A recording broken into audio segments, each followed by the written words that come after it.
This conference will now be recorded. And I want to thank all of you for showing up today.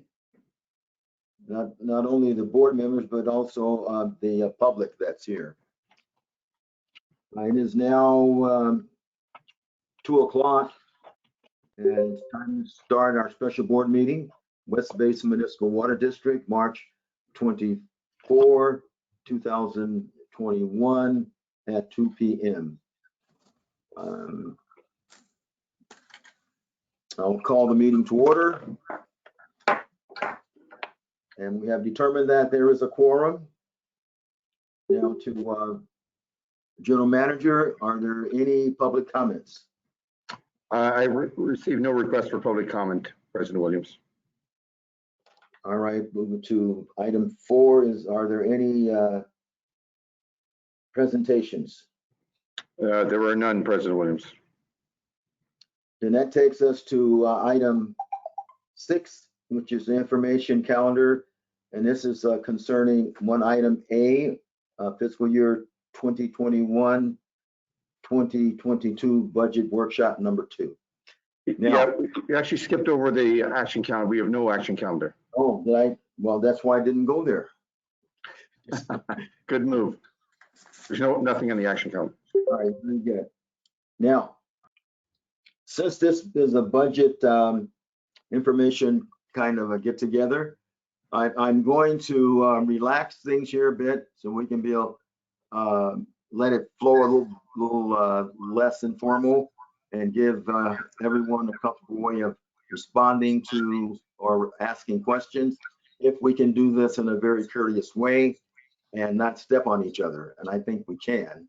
So I'm going to allow you to just say your name when you're ready to speak, and you can go ahead and speak and not wait to be recognized by me. Is that okay? That sounds fine. Just clarification. So as the presentation moves along, under any particular item that's being presented, we have questions, go ahead and ask the questions at that time, as opposed to waiting to the end. Yes. Yes. That would make it a lot easier than to try to accumulate all the questions. As long as you don't do it in a way that would be considered, you know what? Okay. Yeah. Yes. President Williams, I had a few lead-in comments. I was going to cover just what those questions, if I may. Yes, but are we clear on being able to ask questions and respond? Yes. Is that fine? Perfectly fine. Anybody objecting? Okay, then let's. No objection. No Okay, objection. let's go. Let's. Patrick, you have the floor. All right. Thank you, President Williams, members of the board. Thank you for your time today, and thank you. First of all, I'd like to thank Margaret and the entire team here for putting this workshop presentation together. It was an incredible amount of work through the weekend, down to the last minute right before we had to post yesterday to get it out. So Margaret, thank you and the entire team for that. Much appreciated. Yeah, the focus areas, this is workshop number 2. We did have a workshop back on February 17th. It was actually part of the Finance and Admin Committee meeting. But today, today's focus areas are really on expenses and the assumptions that we make going into where do we come up with the proposed expenses for next year's, the 21-22 budget, including the capital budget. And if you look at actually on packet page 6, that schedule is on there, and I just want to comment on that real briefly before I hand it over to our 2 presenters. So I mentioned to you about February 17th, the budget workshop, number 1. Today is number 2.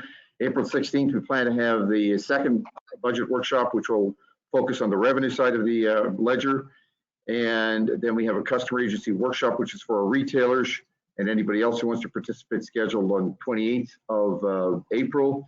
And would bring it back to the budget, back to the board, hopefully for adoption on May 24th. So just to build on what President Williams said, we would like to take any questions as we're going through the project, as going through the presentation because there's an awful lot of information in here, and we really want to hear the questions, and we want to be able to provide clarifications and get input from the board members. That's really what we're looking for. Although there's one date not on the calendar here, we do have an April 21st F&A committee meeting scheduled. If there's need to be further discussion after budget workshops 1 and 2, we can consider that at that point. That would be ahead of the April 28th retailer discussion. And that's pretty much it. We have Margaret will do our CFO will do the bulk of the presentation, and on the capital end of things, Barkev or Sterling will cover that part, and I'll be here to answer any questions that you may have. So thank you, and I'll hand it over to Margaret. Well, good afternoon, directors, President Williams, and the directors that are here. Welcome. I'm happy to be here to share about the budget for fiscal year 21-22. So going on to the next slide. Today's agenda is going to cover the following items. Again, we're going to share with you sort of a budget summary. What does our expenses look like? We will show a comparison to this year's budget as well as projected. And then we'll go into the assumptions for the year. So we'll see from the water sales, from the district labor and benefits. We'll talk about program expenditures. When we get to capital expenditures, I will turn it over to Barkev to share about the capital expenditures. He will return it back to me to talk about the funding strategy as associated with them that will lead into debt service. And then finally to show you what a 5-year financial forecast looks like and what are some of the assumptions that are there. So let's begin with the budget objectives. As we shared with you at our workshop on the F&A committee back in February, on February 17th, these are the budget objectives that we had shared with you. One, we want to make sure we're achieving our financial metrics. Two key categories that we took a look at, and we did explain in some great detail back on workshop number 1, was our debt service coverage and our liquidity, or in other words, our days cash on hand. As a reminder that the board has not formally adopted, if you will, by policy, but has given us sort of direction that we would like to achieve a 1.75. For this year's budget, we did sort of take into consideration of the sort of circumstances around us, and we did not achieve necessarily 1.75, but we showed, what we were able to do in the circumstances with the pandemic. Moving on ahead to achieve the strategic business plan goals. As stated within our strategic policy or a plan, we do have 5 goals that are listed here: water supply reliability, sound financial and resource management, water quality, customer service, and environmental stewardship. Again, the items that we bring forth to each board meeting at our committee meetings, we do try to address each one of these goals. One of those goals is trying to be achieved when we are bringing those items before you. And the last item that you see here is, again, to make sure that we have a long-term vision that incorporates those key business decisions and about those long-term commitments. So again, when we're putting together a budget, it's not about necessarily the 1 year, it's about that long-term forecast and what is it the decisions we need to make today that will carry us through over the next few years. So as I mentioned, here's our schedule of our projected expenses for the fiscal year, and we will go through each of these areas for you. As it relates to to orient you, I should say, onto this table here, wanted just to share in that first column with the numbers is the fiscal year 2021 adopted budget. So we had a $224 million budget. You can see the largest component of that, of course, is water purchases. The middle column there is that projected actual. Where do we anticipate that we will end at the end of the fiscal year? And again, we are making these assumptions sort of mid-year. So certainly as things are materializing through the remaining portions of the year, certainly these numbers may fluctuate, if you will, based off of these projections here. And finally, to that last column you see is what we're proposing for the fiscal year 21-22. As is shown in the pie chart, again, the most significant item is the imported water purchases. And we will go through some water sales assumptions associated with that. But what I will share is, as it relates to the rates, that we are, of course, know what the rates are by a Metropolitan Water District as it relates to that. They do a 2-year budget, which they adopted last year. So we do know what the rates are for the calendar year 21 as well as the calendar year 22. Again, Metropolitan Water District increases its rates on a calendar year basis. When we do talk about West Basin rates in the following workshop, you will see that we increase our rates on a fiscal year basis, or in other words, from a July through June timeframe. So let me get into the assumptions that we had for our water sales assumption. So in our water sales assumptions, again, we are showing these various categories here. Potable retail, that is the largest component, if you will, for the district here. And these are what we sell to our customers within our service area. And in the following charts, you'll see sort of why did we make those assumptions as it relates to each of these areas here. But I wanted just to give you sort of a table, just to give you a side-by-side comparison, again, of the budget acre feet for this current fiscal year, our projected acre feet for this year. So you can see in some areas we're up and some areas we're down. And then why are we making the assumptions for 21-22 in the proposed? So real quick overhaul, you'll see that in the potable retail, we're trying to keep them the sales flat between fiscal years. And while we do anticipate that the sales will be higher in projected acre feet for 2021, we do anticipate that we'll see some sort of impact, if you will, as it relates to rainfall may have some impact on it, or the use of groundwater, which is of course not our sales, that could also sort of mitigate, if you will, sort of those higher numbers that we're seeing, or what we anticipate to see by the end of the fiscal year. And also too, you see on the recycled water sales, when you compare budget to budget, you'll see that we are showing a decline in that number there, and we'll go into a little bit more of the reasons there. But I will just share with you that it's in the area of our barrier to the West Coast barrier. I understand from the county that they are having starting some work, and actually this month going on for a year, on shutting down some of the wells for rehabilitation.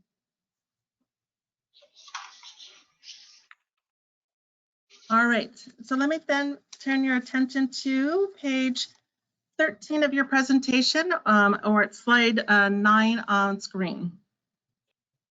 So this here, first of all, again, I wanted just to orient you on the page here. And so the graphs that follow will follow suit as well. So what we tried to do here is show a comparison of our recycled water, our imported water sales, showing a 3-year average, our actual, and then our budget. So that 3-year average is in that solid line, the actual is in the dotted line, and the budget is in the dashed line. And the reason we're showing you a 12-month sort of look back, if you will, is a year ago, we were dealing with the pandemic, the initial call of the stay-at-home orders. What does the pandemic mean? And you saw that in April, we had an immediate impact here. And so we thought we were going to have some great impact, if you will, to our sales. And for the purposes of our budget, actually, for this current fiscal year, we did make an assumption that the pandemic would last into the first quarter of the fiscal year. Who knew that, a year from now, we're still dealing with some aspect of the pandemic. But if you look to the chart that you see in the upper right-hand corner, that upper right-hand corner shows you what those numbers look like just now for the fiscal year. So we're talking from July of fiscal year 20, or say July of 20 to February of 2021. So from a 3-year average percentage, you can see that we are showing sales that have been higher, if you will, for that period of time, similar period of time, again, July through February. But if you look at our actual, you see actuals of 69,000 acre feet and budget of 68,600. So we are just being slightly above those numbers there. Again, with a little bit of conservatism, we wanted to make sure that we're not sort of making assumptions that our sales of what we anticipate getting, we felt that we were still on target to be able to at least achieve the 103, possibly could be higher, but we wanted just to ensure that we allow ourselves some flexibility should there be greater rainfall next year that we are not experiencing this year. So next page, which is page 14, I wanted just to point out, first of all, we are showing the slides here again. Projected acre feet are in the middle there at 2021. So we anticipate being just shy of 34,000 acre feet for the year. And when we take a look at the fiscal year 2021-22 proposed budget, you can see that we're budgeting about 34,000 acre feet. But the reasons are a little bit different between the two. As I mentioned to you, the barrier is showing that we're expecting to see a decrease in our barrier sales. Again, this has been with conversations with the county. We've also had conversations with WRD and to see where we anticipate sales would be. And it's because of this well rehabilitation project that I said is starting now and is going into spring of 2022, we do anticipate lower sales. My understanding, we anticipate about 11 MGD of production for the barrier. The other item I wanted just to point out to you is the single pass RO. And that single pass RO, you can see that the numbers are higher in 21-22.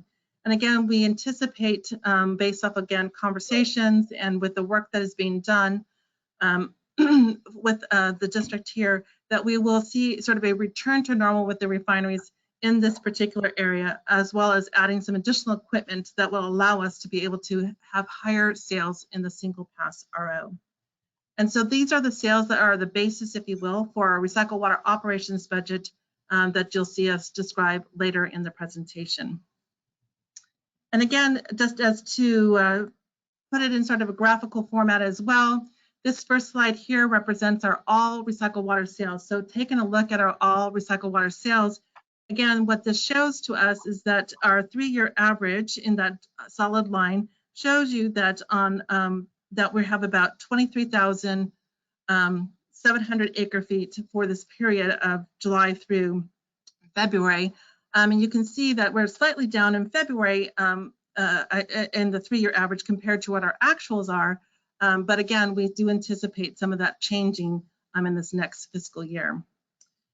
From a budget to actual standpoint, you can see that we're, again, slightly below budget, and we are seeing that again in the area of our barrier, which is shown next on page 16 of your presentation.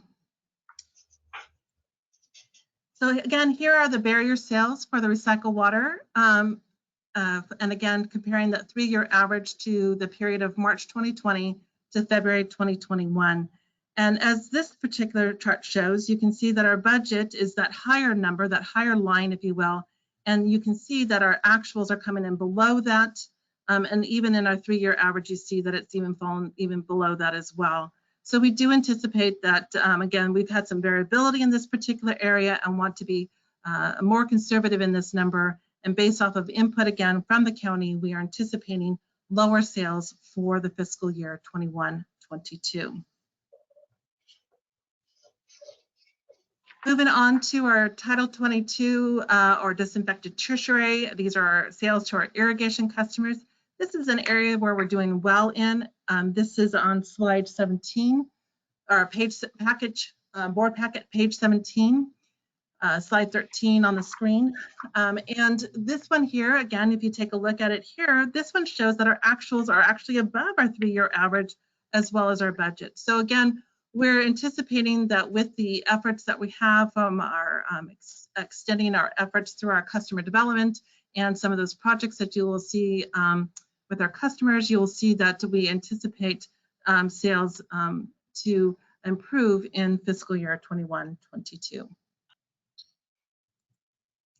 And then finally to our refineries, as you can tell from the fiscal year, or I should say the last 12 months, the sales have been sort of all over the place. And we understand that that has been really a direct reflection of the pandemic. We know that people weren't traveling, and so from either from jet fuel or for gasoline purposes, we saw that the sales were really quite erratic, if you will, in the first part of the this 12-month period of time. Coming together finally in this last few months, as you can see that the numbers from that 3-year average as well as the budget and the actual are different. I do want to point out on this particular line that the actual is actually in the solid line versus the 3-year average. Somehow we reversed them on this particular slide. But be aware that, again, in this particular case, we see that our sales are fairly on track from a budget and actual, as shown in that upper chart on that slide there. And with that, let me just pause here to see if you have any questions about water sales before I move into the next area and on district labor and benefits. Margaret, this is Desi. I have a question. If you can go back to pages 12 and 13 of the packet. The portable retail sales are shown as 103,000 acre feet in on page 12 of the packet. And on page 13 of the packet, you're saying it's about 70,000. Where's the, what's Sure. the, So thank you for that question. So let me just clarify. So the 103 represents for the full fiscal year. In this case, it's the 103 is for a July through June timeframe. What we're showing on the chart on slide 13, and let me move to that page there so we can look at it. That is actually for the period of July through February. So it's not the entire fiscal year, it only represents 8 months. And so we're seeing for the 8 months, actual sales are about 69, well, almost 70,000 acre feet compared to a budget of about 68,600 acre feet. hold on. So I apologize for interrupting. You say that's 8 months? Correct. But basically from March to February 28th, it's the day before March 1st. Isn't that 12 months? What we're showing in the graph is a 12-month sort of look back, if you will, so that we can show you sort of some of the decisions that were made in the 2021 budget. And you can sort of see sort of why we had a sort of made some lower assumptions, if you will. In fiscal year 1920, for instance, for our budgeted sales, we actually had 106,000 acre feet of sales. And that was the reason that we lowered them down to 103. It seemed to be that it was a good decision. And now looking at the, again, going to the chart here for in the upper right-hand corner, you can see for the first 8 months that you see that the sales are represent that the actual in the budget are fairly aligned. Yeah, Margaret, if I could answer Desi's question, I think it's slightly confusing, but the table at the top, in the top right-hand corner, reflects the fiscal year 2021 through February. That's 8 months, okay? And so that's to see in this, are we tracking with the 3-year average for that period, which was 72,000 acre feet? Actuals are coming in at 70,000 acre feet, and the budget was 68,000. That's sort of an indicator for what we're going to project for next year. The chart, the graph itself, is looking at a 12-month period. One part of it is looking for average for 3 years, and the other two, as the legend indicates, there are for 1 year for that period of actuals and budget. So maybe a little bit confusing, but there's different things on the same. I don't know if that helps clarify it or makes it even more confused, but that's what we're trying to capture. All right, the clarification is you just want to say that in the current year, you're tracking pretty much actual and budgeted closely. Because actually, 1,068. All right, I get it. It's just that I keep looking at March through February. I'm going. I had the same question. And also, Desi, I would say on the 3-year average, we're tracking closely budget to actual, but the 3-year average was a little bit higher when sales were higher in the previous 2 years, 72,000. Okay, so just going back to that point, the 103,000 is probably not a bad number, but it may be less than that this year, because I think everybody's going to be very drought aware. And in your drought years, if you look at previous sales, have been right around 103,000. So, okay, thank you. Welcome. Are there any other questions on the water sales? Thank you for that clarification there, Director Alvarez. If not, then let me turn our attention over to, let me get over to that slide there. And this will be now on your slide 16 on the page, but it will be in your packet on page 20. So what we wanted to share with you here is the budgeted labor and benefits. And all these numbers that you see here are budgeted dollars. And so you can see that in fiscal year 19-20, we had a budget of 10.9 million that included both labor and benefits. In this current fiscal year, 2021, it is 9.9 million. So again, almost $10 million. And then you see for fiscal year 21-22, you see that it's further reduced to 9.5 million. And I wanted just to point out a couple items relating to that. First of all, as it relates to the benefits. Benefits, you see there the percentage number there, that 87%, 85%, and 83%. What I wanted to share in this particular area is that the benefit percentage has changed, but our benefits have not. The reason for the decline in the benefit percentage is that we're seeing an increased number of employees that are under the PEPRA.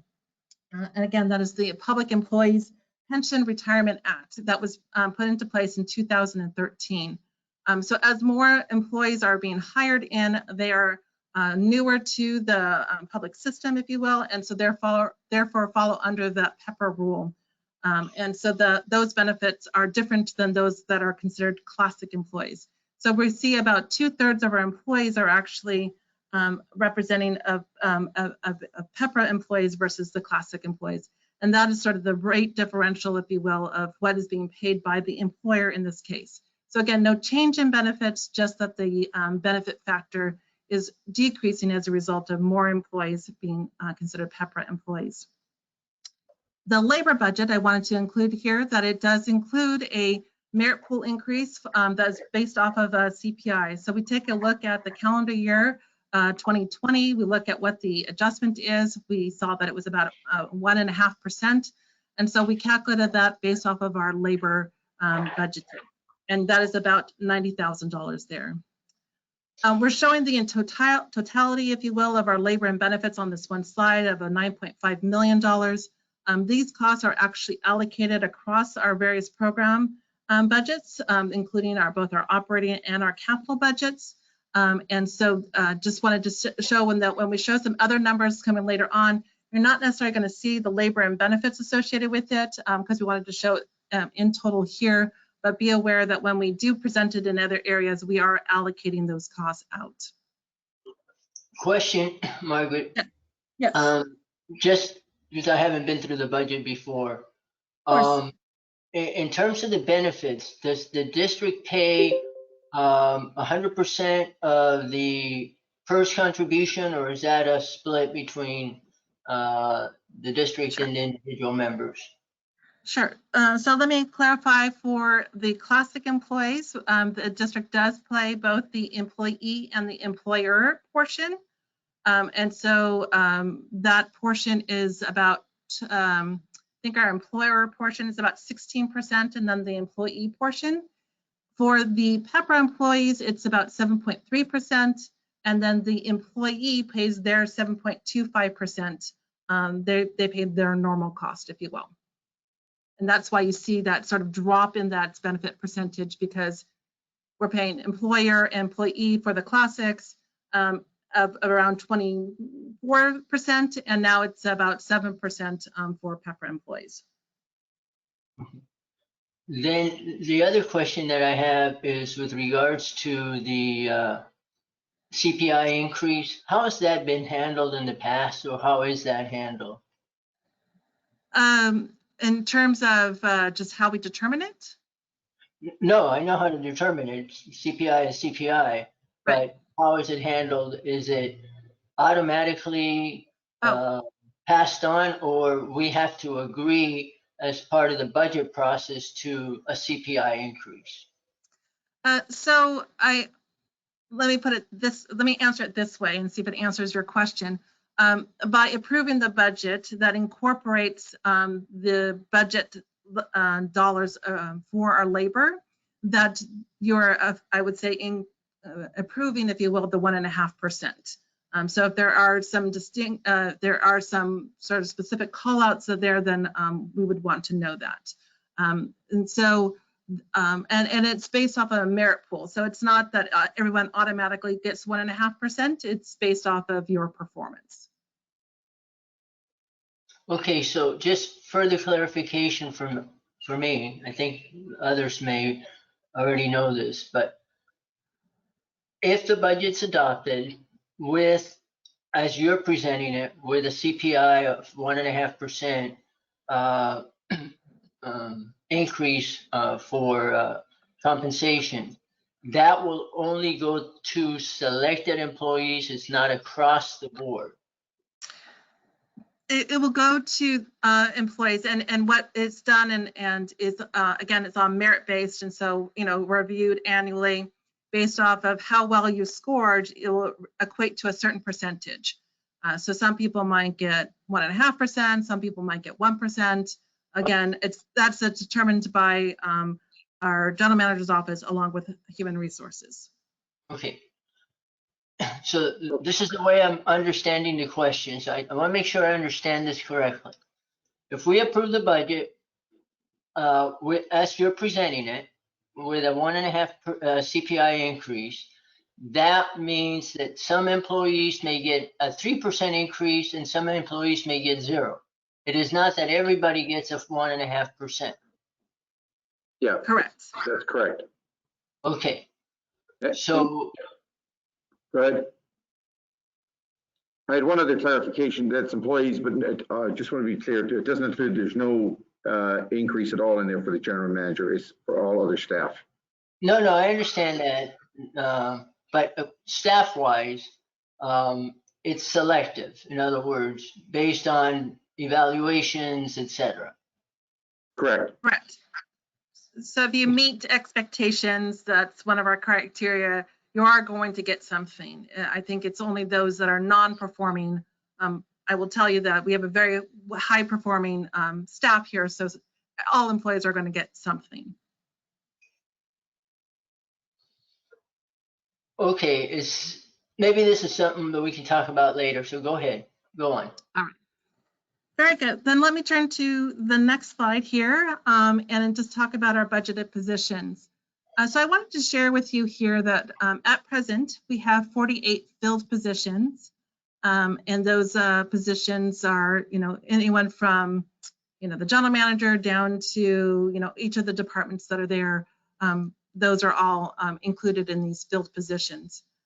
We are budgeting for 2 positions that will be under recruitment. Those are in the area of our engineering, for an engineering 3 as well as an engineering supervisor. You'll hear later from Barkev as it relates to the number of projects that we have. Do see that as an important place for us to make sure that we are provide him the resources in order to make sure that those capital projects get done. But we also show 6 positions here that are not being funded in the fiscal year 21-22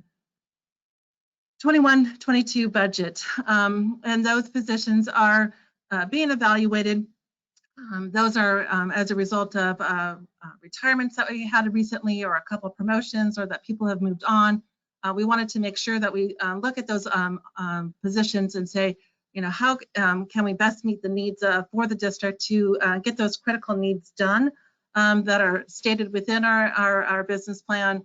So we'll be evaluating that. So we've kept them on the org chart, but we're not necessarily funding them. And then finally, we have 6 interns here. We don't intend to fill them until, of course, we are fully sort of staffed back up, if you will, back in the office. But we wanted to make sure that we've accounted for something there. The intern budget is about $90,000 that we have here. Should we be in a position to bring interns back working with us? We've had a very successful program with our interns. So you see a total count of 62. This is the same number of positions that you see on our current org chart. It's just that you see that there's we're showing that our 6 of them are not currently being funded for in the fiscal year 21-22 budget. Okay, so I have another question for clarifications there.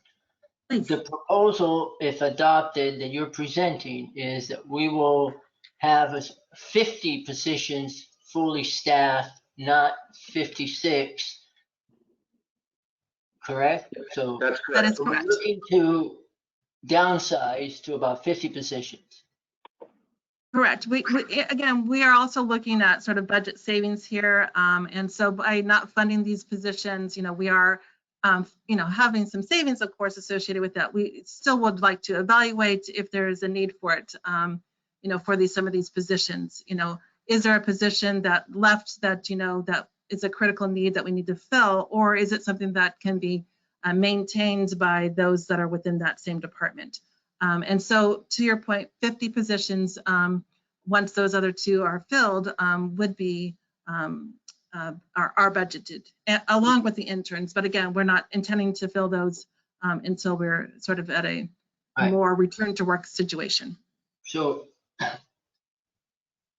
for my understanding again, so the FTEs that we're looking forward to would be 50. Correct. Right, that's good. Now on the interns, you said it's about 90,000. So how do we compensate the interns, and what's their average work? I mean, do they work year round? Do they come in for the summer? Just want to learn a little bit more about how the interns are used and compensated. Sure. So the experience has been that we tried to bring the intern in for a full year.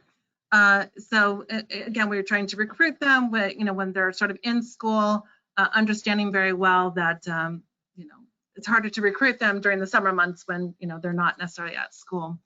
But the idea is to compensate them. The range is anywhere from $11 to $15, about 20 hours a week. And they are there to, gain the experiences throughout the year, not just sort of at a certain point in time.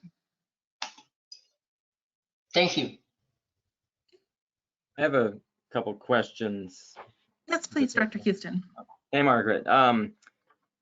Thank you. Let's see. One is, so what are the two positions that are under recruitment right now? I should say they will be under recruitment in fiscal year 21-22. I think we're actually starting that process now. Those two are the engineering supervisor and the engineering 3. Those are the two that I mentioned earlier. Okay, so those are the two. Okay, and does anybody offhand know what the 6 not funded positions are? Sure, I can mention those to you. So the first one is we have an engineering 1 limited term. That engineering 1 limited term. We have the manager of contracts. We have a water quality and environmental specialist analyst 2. We have an operation analyst 1 and a public information specialist 2. And the last one is the executive manager of external affairs. That was one of those positions in this current year's budget, actually fiscal year 2021, that we also did not budget for. Okay. And then I was going to ask you, and I'm trying to. Sorry, I lost my thought for a sec there. No worries. On the one. Oh yeah, the one that's called a manager of contracts. What is that, or who is that? Is that one where we had a retirement? That was one of the retirements. That was in my area. So if you remember Dave Scholl, that's. Yes. Okay, that's what I kind of thought it was, but I wasn't aware. Okay, so what happened with Dave Scholl's position? It's just sitting open, or someone else is doing it? So I'm basically filling the role of the manager position. So. Okay. So all right. Well, thanks for all the information. I obviously understand that somehow the board probably works with general manager on some of this going forward. But okay, thank you. You're so welcome. All right. Any other questions on labor and benefits before I move on?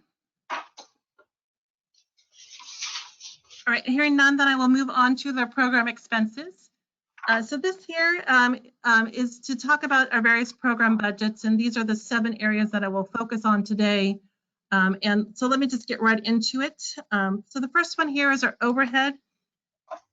So this represents our general and administrative costs of the district, including those expenditures that are expended for the board, the building, finance, human resources, and our general business operations, including legal, IT, insurance, office supplies, phone, that kind of stuff. And just to orient you again on the slides here, what we tried to do is show you a 3-year actuals so you can see what the spend has been. We show the projected for 2021 and then compare the budget side by side 2021 to 21-22. So you'll notice that in 2021, we had a much higher number of $7 million, and then you see it dropping back down to 21-22. The reason for that is that we had reduced costs as it relates to that it's a non-election year. Every other year when we have an election, those costs will spike up a little bit to represent the costs that we need to pay LA County in that regard, as well as that we had anticipated legal costs for certain items that we were going through, and so those were higher numbers in 2021. Those are expected to go lower in this proposed fiscal year for 21-22. Also wanted to make mention that these costs are also allocated across all of our operating programs. So all those programs that you see coming up in the next few slides, again, when you see them sort of in other presentations, when we do our, let's say, our quarterly budget versus actual, this is our overhead is already being allocated. So you don't necessarily see that separately, but just know that they are included in those numbers. But so that you'll have an understanding of what they are, we wanted to share that here for you. But I wanted just to point your attention to that $4.6 million. And if we go to the next page, which is believed to be... Before you go to that slide, this is Desi again. Of course. On the $7 million that was budgeted for this year, I understand the election and litigation expenditures that were probably on the high side. Do you have, like you did for the water, the estimated actual for this year that, not right now, but maybe you can provide to us? Are we going to end up spending the full $7 million? That is my question. No, actually, it's already there on the screen. If you look to sort of right in this almost center, it says fiscal year 2021 projected. So of the $7 million, we anticipate spending about $5.3 million for this fiscal year on overhead costs. From the other side. Okay. Thank you. You're very welcome. So I wanted just to share with you that $4.6 million. And if we go to page 25 of your packet or page 21 on the screen here, this just goes into a little bit more detail. I want us to highlight, if you will, that the $4.6 million is made up of these items that you see on this screen here. So as I mentioned, it's your insurance, your legal, your membership and sponsorships, and the various other costs that are here. When we refer to the building here, we're referring to the Donald L. Deere building, and this would be costs for, you know, our guard, our janitorial, our utilities, if you will. So again, the total of $4.6 million for the overhead costs. Okay, before we leave this slide, if you're about, and I apologize if you were still going to discuss. I expected a question. So can we get separate, don't think you're gonna have it at your fingertips, a breakdown of these costs, like board services? What does the $648,200 make up? What is it made up of? In other words, is that compensation for board members, or is that what it, and I would like a line item that shows it broken down by the different items. So I don't think you're going to have that now. I'm just asking that question, and that question applies for all of these costs that you're showing there. Sure. Well, I'll make a note of that, but I can certainly describe for you right now board services. So what that includes is costs relating to our board members. So from their per diem costs, their travel costs, as well as costs that are paid for the health, as far as insurance and or reimbursements. It also includes the director's sponsorships. So we have a budget in for that number, about $75,000 for that. And it does anticipate some costs as it relates, some other minor costs as it relates to meeting expenses, as well as I believe there's also consultant dollars in there for a board retreat in which you would hire a facilitator, for instance. So those are the types of costs that would be included in board services. But yeah, we'll provide a line item. I think you hit most of them there. They're mostly related to the board, from health insurance and, like I said, per diem, car allowance, communication, all those usual categories, and travel. But we, Director Alvarez, will provide your one line item breakdown for this, and some other slides. We'll do that. We'll provide that. Okay, so on the, I know you won't have the breakdown for it, but on the general overhead costs and services, so what's general overhead costs and services include? So what's included in there would be like our equipment leases, our telephone expenses, office supplies. It would also include any consultants that we have for HR or for finance. So like in the case of finance, it would be like our auditors, our investment manager, our municipal advisor, bond counsel. It also includes training dollars for our employees, as well as other costs for employee development. Recruitment for employees in that those areas. Thank you. That helps me understand a little bit better. Plus, when you give me the line item breakdown, I'll be able to follow it. So then jumping to the legal. Yes. On the legal, this is separate because you mentioned legal and general overhead costs. But that was just. I should say legal outside of bond counsel, all the other legal.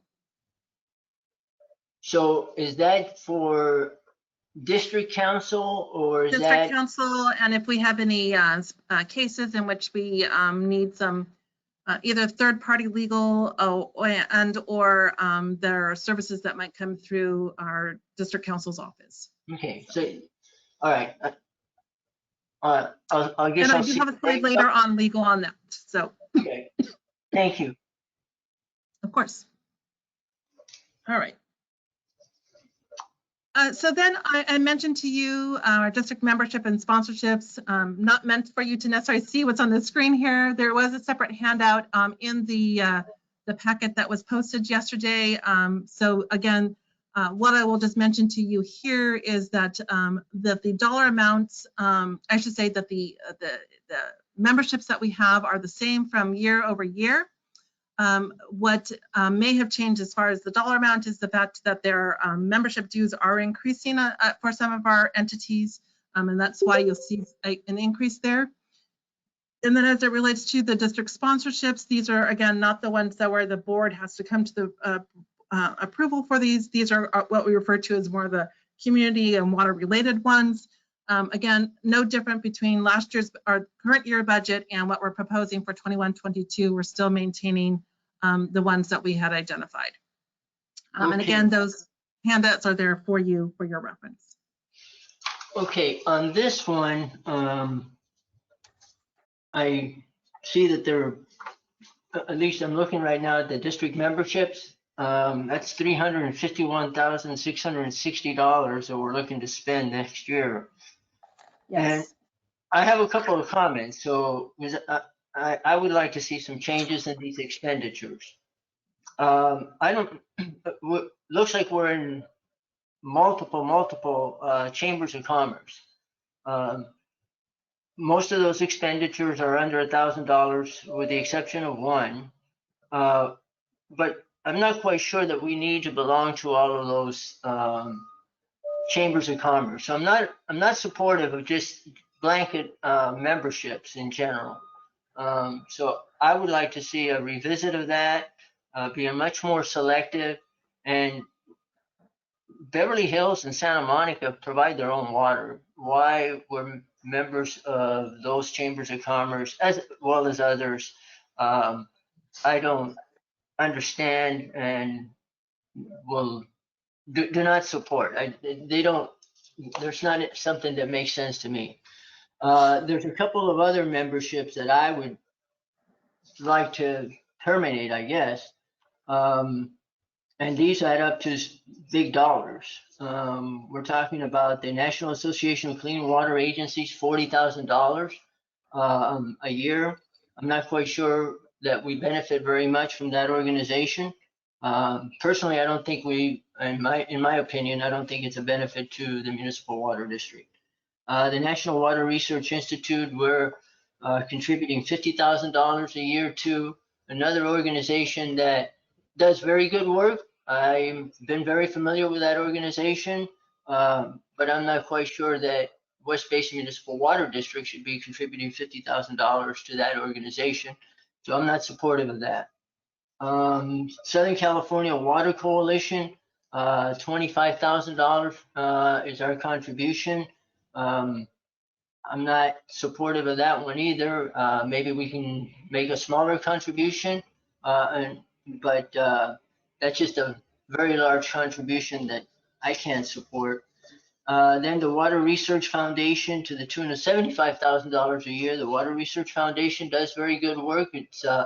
But for the district to be contributing $75,000 a year to that organization, I don't see the benefit, and just not worth investing ratepayer dollars in those organizations. And last is the Water Reuse Association. So I think with a lot of these, you can probably still participate without making those sizable contributions. So I think either we withdraw from the organizations or participate at a much lower level. Are you done, Director Alvarez? Yes, I am. Oh, thank you. If I could chime in for a moment, if that's okay, Mr. President. Sure. No, thank you, Desi. I went through some of these too. I probably had some different ones than you had. I will just say, regarding the chambers of commerce, and my comment with these is, first of all, they're very small relative to a lot of the other ones. As a matter of fact, Santa Monica and Beverly Hills both, at some point, I did ask if we would join them, because since they're right next door to parts of my district, there is a lot of interaction and cohesion, for what it's worth. So that was my perspective on those two particular chambers. I will say to all the colleagues, all my directors, I know I take advantage of our membership to the chambers. I'm very active with all the chambers in my district, and on occasion with the others. So personally, I would support keeping the chambers, although the Regional Hispanic Chamber listed here, I do not know what that is. It's only $300, but I have no clue what that is. The other thing, though, is going through some of these, what I would question a few of these, and maybe staff can enlighten us on these as well, like the Association of Metropolitan Water Agencies. Is that a national group, or is that deal with Metropolitan Water District? That is a national group, and EJ, you're on the call here. If you could provide us some background on that for Director Houston's benefit, but they are national. Okay. EJ? Yes, Patrick. And which organization was it? This was is the, go ahead. The Association of Metropolitan Water Agencies, toward the top of the list. So historically, this was a request actually by Metropolitan Water District for its member agencies to assist. Sometimes when you're trying to work with large organizations, especially national organizations, having some California and especially Southern California agencies that are part of that effort assists. The value of that would be, up to obviously Metropolitan Water District as a whole, and of course the board and staff. So West Basin hasn't necessarily had a lot of interaction with them, but we have in the past supplied some support letters and or policy letters within a coalition. Okay, cool. So I'm just going to kind of run down the list for my thoughts, because I appreciate what Director Alvarez said, and I don't know, I'm sure we're not having answers today on these. It's just we need to talk about it at some point. So the Associated Metropolitan Water Agencies, that's $11,500. How often do we utilize that agency for $11,500? That's a great question. The California Water Efficiency Partnership, $4,100. I don't know what that is. Going further down, I do see the Los Angeles Council of Professional Black Engineers. It says we're projecting a double in expenditure here from $1,000 to $2,000. So I think we should ask why that's going up so much in 1 year, because you see most of these are very minor. The Southern California Alliance of Public-Owned Treatment Works for $6,000. Maybe that's something our staff is involved in, again, I don't know. The Water Research Foundation, I did see that going from $60,000 up to $75,000, so $15,000 increase this year apparently. So I think that we really should look at that. And lastly, on this page, I see it says available for other memberships. So our budget from the past year, current year says 5,500. We're projecting to have available 14,500. So we're putting a line. Yeah, go ahead. If I could address that one for you. So on that particular one, if you go back up to the top of the page, we did add one this particular year, and we took it from that available from memberships. So I wanted to show that side-by-side comparison. And that was the California African American Water Education Foundation for $10,000. That was a 3-year commitment. I think it was brought to the board in about October. Right. So we did take the 10,000 out of the available, moved it up there so you can see that year over year it's the same number.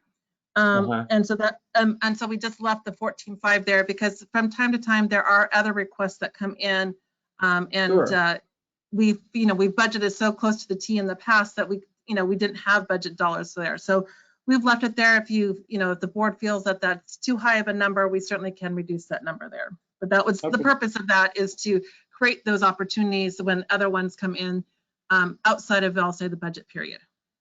Perfect. No, totally understandable. And by the way, I think that if we at some point cull this list a little bit, that'll probably obviously open up some of those funds. I want to go to the next page in 1 second, but also I do agree, because I was thinking about this in myself. Sometimes we don't necessarily always have to be the member of these organizations. We can still participate. We can still do certain things without having to pay the full fee, even maybe on the Chambers of Commerce. So I'm very open-minded to that. But those were the ones that I mentioned that I think that, I think I would like better answers on going forward in this budget. If I could, I'd like to go to the sponsorships right quick. And may I answer just one point before you go into sponsorships? I will let you know that on some of these memberships, it is sort of a calculation-driven number, and that's why we're seeing some increases here. So based off of, it could be your sales, or it could be based off of expenditures or a number of connections or something like that. I think that's one of the reasons why I think the Water Research Foundation came up, is because it was sort of a formula-driven one. And so we, like you said, to that point, we can sort of evaluate sort of how that works. But I wanted to let you know that some of those memberships are increasing because it's sort of driven by a calculation. Sure. No, that makes sense, Margaret. And by the way, what I'm also saying, because some of these, again, I don't know what they do for us, because what staff is engaged with might be very much different than the board members. So believe me, staff, I'm not trying to say you should not be part of this. If it's beneficial, if we're in leadership roles, et cetera, then obviously we need to understand that, so the board would continue funding it. But the ones that I mentioned are the ones I just thought were questionable. The next one is on the sponsorships. Some of these are pretty exorbitant, looking both at past and potential future. So I see Association of California Water Agencies Conference is $18,750, for a conference. I assume this, I'm just gonna run through a list and then people can answer afterward, but I assume maybe this is we're a certain sponsor plus we get other things out of it. I don't know, but $18,750 for, I guess it's one conference. That seems like a lot of money. Well, let me just run through these. Cal DSAL sponsorship, $10,000. Heal the Bay annual event, $10,000. And I do like Heal the Bay, but do we need to support them at that level? I don't know. $10,000, that's a lot of money. This one here, it says California Water Policy Annual Conference. Is that the Aqua conference?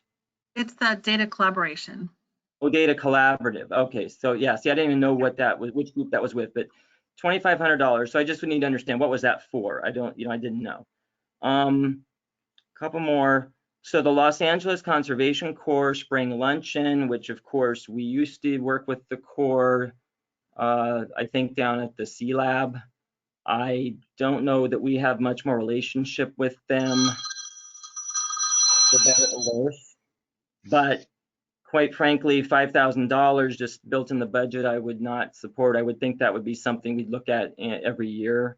I know I brought it up in the past, I think, and then this past year, of course, they didn't have their event, but still $5,000. And I love the Conservation Corps, but I don't believe we're working with them much anymore. And then my last couple things, this Water Replenishment District Groundwater Festival, I see we support them at $2,500, which I'm fine with that, but I think they're also one of our sponsors, so maybe that's sort of reciprocated. Maybe they support us at about the same level. Is that approximately Yeah, they do. accurate? So Okay, cool. we give them money, we give them money.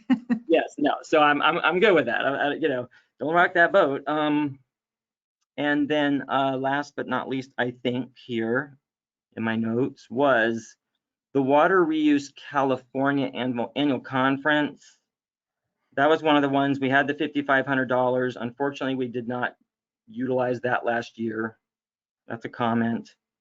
And one last thing was on the Heal the Bay. I think when we do that one event, and they're asking 10,000, but maybe there's a smaller amount, and or of course, if board members or staff want to go, there's probably a way to get tickets or something that supports it. So that would be something we should maybe look at. But $10,000 seems like an awful lot of money. So anyway, those are the ones I think that at some point, whether it's now or maybe when we visit this with this feedback, we really should look at these and understand better what goes into this, because I do think we can trim this budget a little bit. Sure, and I think bringing it back to perhaps the next month's F&A committee, we can certainly do that. So there can be more description on here, but I will share on a couple things. So Heal the Bay, that is purchasing 2 tables. So at $5,000 each. So you can purchase one, or you can purchase individual tickets. So again, that'll be a discussion for the board. As it relates to the Aqua, that is actually for both the fall and spring conference. And it was a few years ago that the board had said we really want to increase our presence at those particular events, and so therefore we saw an increase in that budget there. And so it depends on sort of how much visibility that's there, so that could also be part of the conversation there. And then also the Cal Diesel sponsorship, I believe that was to support their efforts with the efforts with desalination. Okay, so for example, like that one, $10,000, that's a lot of money. I know they're a small organization. Maybe we look at a smaller amount, and or when they have a conference, you look at something individually, but maybe they have a $5,000 or something. So anyway, good. Thank you, Margaret. You've answered my questions on this. Thanks. Of course. And I've made a note that we will can bring more information, like I said, to the April 21st F&A committee on this. Margaret, before we move on. Margaret Yes. and Patrick, we've had these memberships in these various organizations for many, many years. So I think that we should have look at all of them and see why do we have the membership, and be clear about what the benefit is to us. Because I just heard the name of 2 organizations that fight against us in one of our major efforts, part of our balanced water portfolio, and these organizations fight against us. So, and I think that we should look at all of the organizations that we belong to, and really look at whether or not they are a benefit and what kind of a benefit it is, because some of them are a benefit without being a direct money benefit, but a benefit in terms of helping us get our message out. So I think we really need to look long and hard at that. And I think every organization that we belong to. And that could be done at F&A. Thank you. Thank you. Okay, before we leave this, and I support everything that President Williams just said. I do think that all of these organizations and sponsorships, et cetera, should be revisited. I clearly spoke out in terms of memberships earlier, and the ones that I absolutely see no reason for us to be members at those levels, if at all. And with regards to district sponsorship, I would reiterate a lot of what has been said by Director Houston, but just to be clear, look at what we're doing. I support being a member of ACWA, okay? We are a member of ACWA. When I talked about the district memberships, that was not one of the ones that I pointed out to. And that cost us $30,500 a year. That's our membership. Then, in addition to that, we are sponsoring it at $18,750. That part I just cannot support. If we want to be more active at ACWA, then directors have to show up at ACWA. Directors have to go to ACWA sessions. Directors have to participate at ACWA. You don't do it by paying money to have your name put up and saying, here are our gold sponsors, our silver sponsors. I don't consider that public money. I understand why private companies would do it. It's called advertising. I don't believe that public companies, public agencies should spend public dollars to advertise. If directors, and I support very much that we should be much more active at ACWA. We should have a much greater presence. That's our responsibility as the directors, to be there at ACWA and to show up and to attend the sessions and to participate, but not by paying money to have our name put up on the or our logo put up at the dinner. And that would apply to all these sponsorships. And the last item, I've got to say it because it's just so ridiculous to me. Why we give money to the Water Replenishment District and the Water Replenishment District gives money to us. We're talking about public dollars that we're just here trading away, and there's no reason for that. The Water Replenishment District should not be giving any money to the West Basin Municipal Water District, nor should the West Basin Municipal Water District be sponsoring anything that the Water Replenishment District does.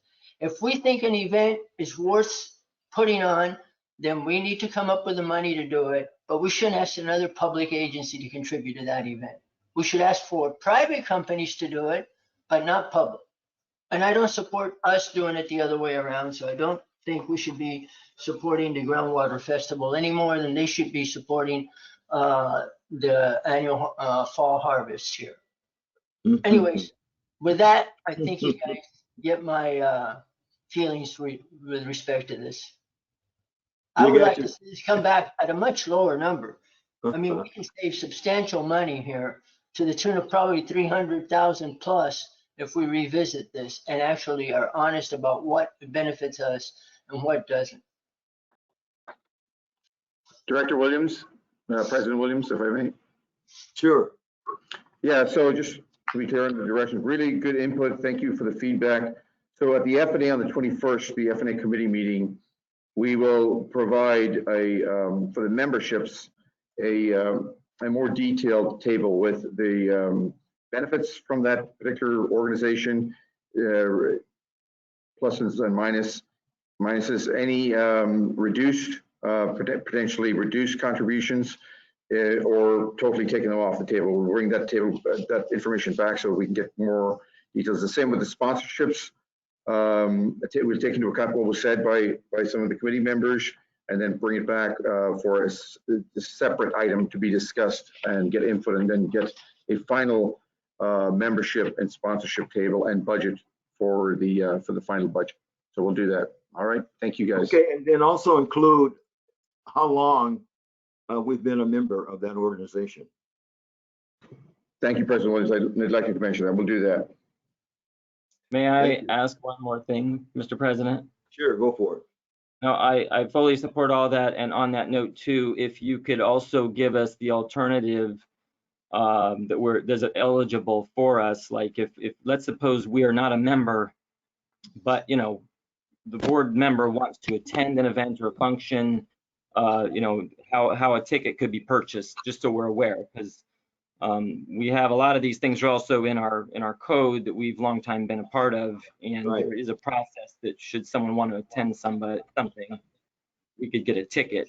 Because also we could save significant dollars, as you all know, when we're not a member anymore, but we can still go to something should we need to. Because I fully support what Director Alvarez says. I think board members need to be very active and participative, and everybody knows I have been out there myself.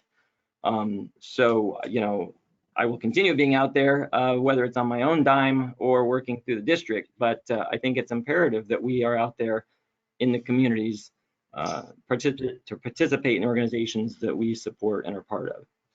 So add that item if you would, Mr. General Manager. Thank you. May I say something? This is Don. Can you hear me? Yeah, Don. Yeah, I'm particularly concerned about the organizations that fight us either legally or publicly in various ways that we're trying to on our projects. I think we should just get rid of any support for them. You mentioned a couple. We should look at this much more closely when the time comes, and don't fund them at all. Right. Especially when they fundraise off of us and they want to get rid of us. Yeah.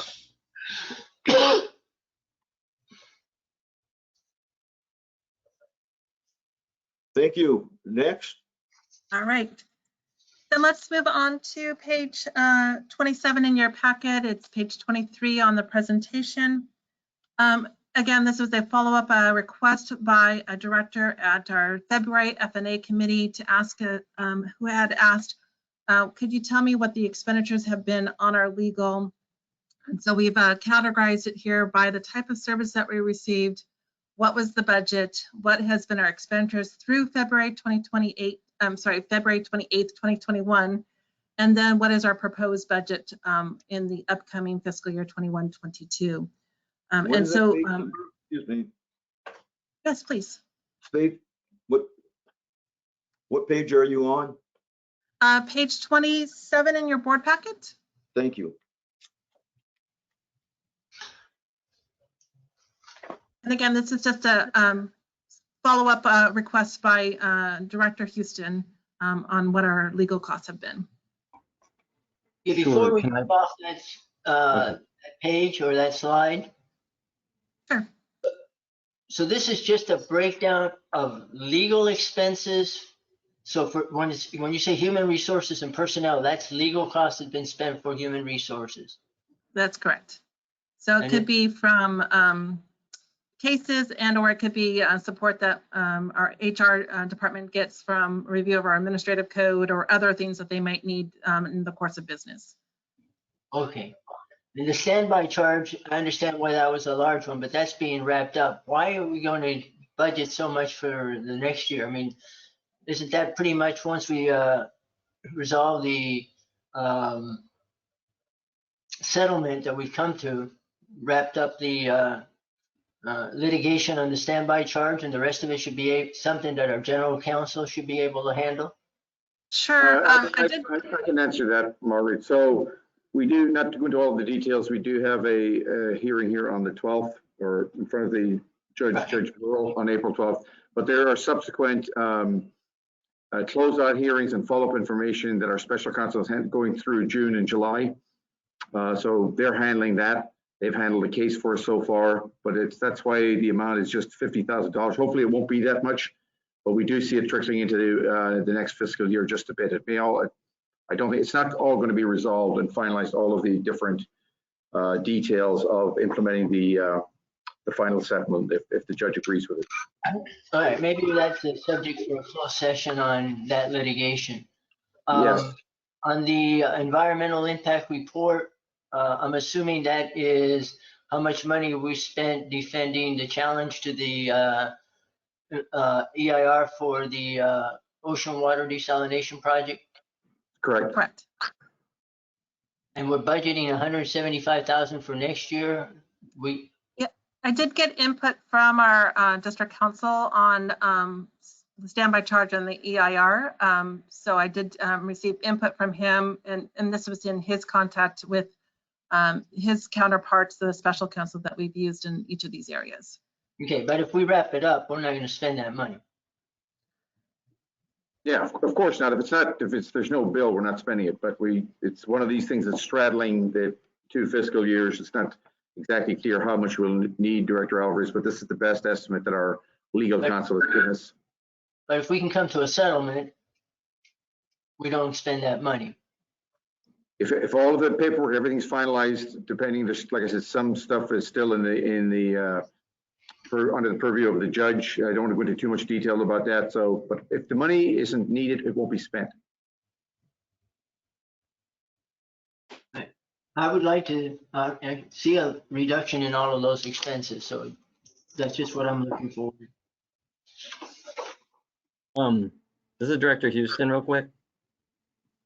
So first of all, obviously this is the fiscal year, so it doesn't go back to the calendar year, because I know that we've spent even more on legal since last January. So that doesn't even get counted here, like in HR, for example. But one thing that I noticed here is, why is our general counsel going up so significant on this proposed budget? Yes, what I did on that particular one is I did take a look at what we're spending per month on our general counsel services, and estimated using based off of current spend, if you will. So sort of taking that number and multiplying it out for, and again, these are services as it relates to some casework. You know, it could be with Metropolitan, but then, you know, the large majority of the work is sort of the, I'll say, non-litigation type work. So any support from resolutions, admin code, to support on the contracts, general services that's needed. So again, that was based off of spend.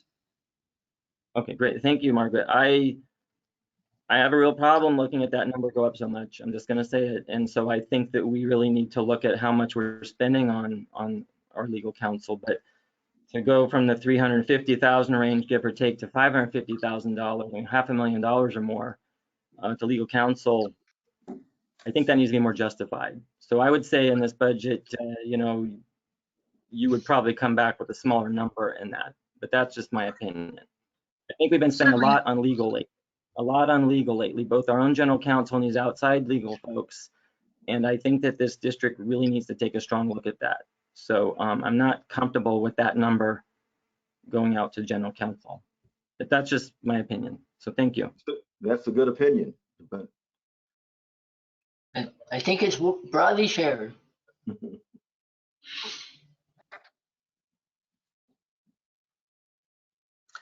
All right, then let me move on to the next slide. So we're getting into our first program budget, where you see the activity of our public information and education department.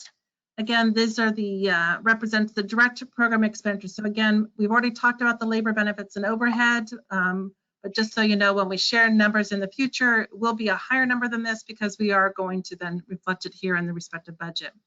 But for the purpose of today's discussion, we wanted to share with you, here is again the 3-year actuals for 17-18, 18-19, 19-20, projected for 2021, and then a side-by-side comparison of budget. So just a couple of items of note here. You do see that in fiscal year 2021, the projected numbers, you see much lower numbers there. And 2 reasons for that. One is, of course, we've seen a reduction of our in-person events because of the COVID pandemic.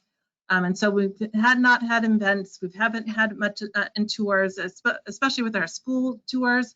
You know, we've turned them to a virtual format. And that's the second point that's there, that we found, you know, alternative ways to be able to deliver our message to all ages, and those costs are reflected here. But one thing I do want to point out is that this budget does anticipate that we will have some return to in-person events and tours in the 4th quarter of fiscal year 2022. And so again, we see the numbers here there, but I wanted just to take your attention to the next slide, which provides you a little bit more. Hold on before you go to the next slide. Sure. Okay. We're all over you, Margaret. Come on. No worries. I'm all ready for it. Let's go. Who goes first? I'll just make a comment, Director Alvarez. All I wanted to say was, that last item, I see anticipate return to in-person events and tours by fourth quarter of 2022. I think it's fourth quarter of 2021 on some things, quite honestly. So let me clarify. Yeah. Yes, but their assumption here is in April, so this time next year is when we would have those in-person events. Oh, well, no. I really think that we should look at starting to get things back this fall. So I wouldn't agree with the way this was structured on that. So that's my input. I think we need to look at getting things reopened as soon as possible. Okay. I would reiterate that. I asked at the board meeting on Monday that we come up with a plan to basically go back to full-time employment and get everybody vaccinated by next month. I do not see the continued reasons for the delays. People are going back. Life is returning to normal. We should all be encouraging everybody to vaccinate. And I think as an employer, we should be telling people you get vaccinated and you're going to show up to work. So I'm very strong and adamant in that belief, and that's the policy I would like to pursue. And I really almost jumped off my chair when you said, "Oh, we're going to go back to normal in the fourth quarter of next year." That's not acceptable to me, and I will continue to. You're talking, Mr. Chairman. You can't make employees be vaccinated. You can't make a person be vaccinated. I agree, Director Deere, but you can sure encourage them, and you can set up a plan to do it. And I think that, the president and the CDC and et cetera is encouraging everyone to be vaccinated. It is to our benefit and to society's benefit that we get people vaccinated. Right. I understand that, but that decision has to be made by the board to force people back to work. So I'm only one vote. Yeah. Okay. I understand that very well. All right. Well, and I'll chime in real quick too. I'm just, look, I'm literally getting emails right now about schools are reopening, colleges are reopening, museums are reopening.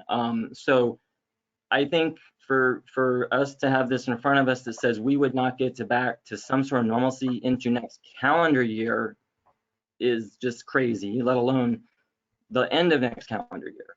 So I think we have to take a serious look as the county reopens, as we're able to get the workplace back opened up. We need our employees back in the building. We need to start getting our board meetings back in place, and also at the plant.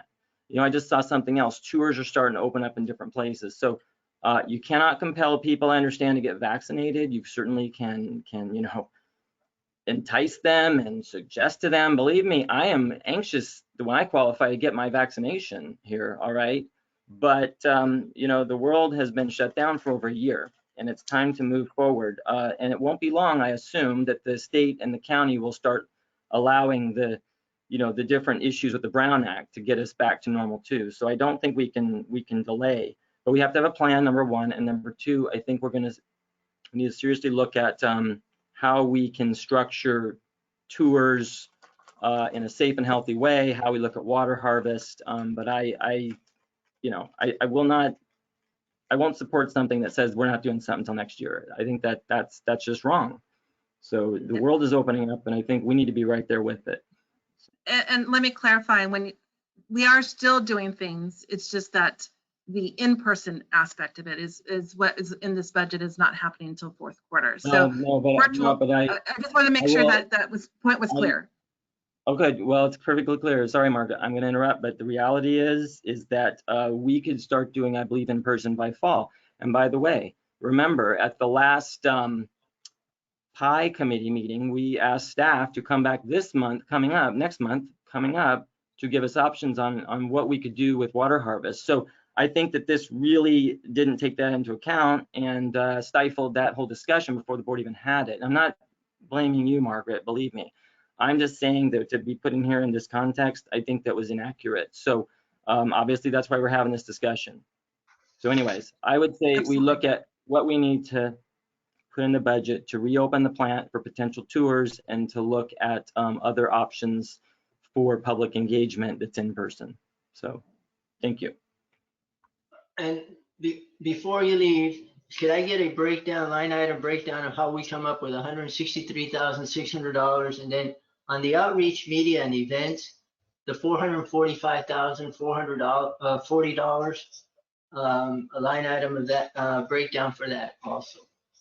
Sure, and let me turn your attention to the next slide, which does give you a little more breakdown of that 445 number, which is the outreach, media, events, and water harvest. You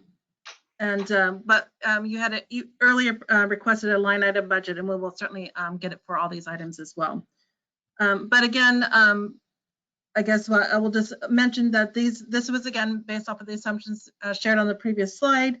I did note here that the water harvest, the assumption was that we were do virtual for our event in October, but I know, and again, these numbers were put together a little while ago and just now being presented to you. So certainly your recent conversation can certainly change these numbers here.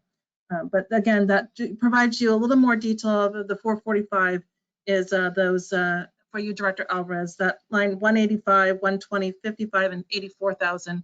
All those numbers add up to that 445.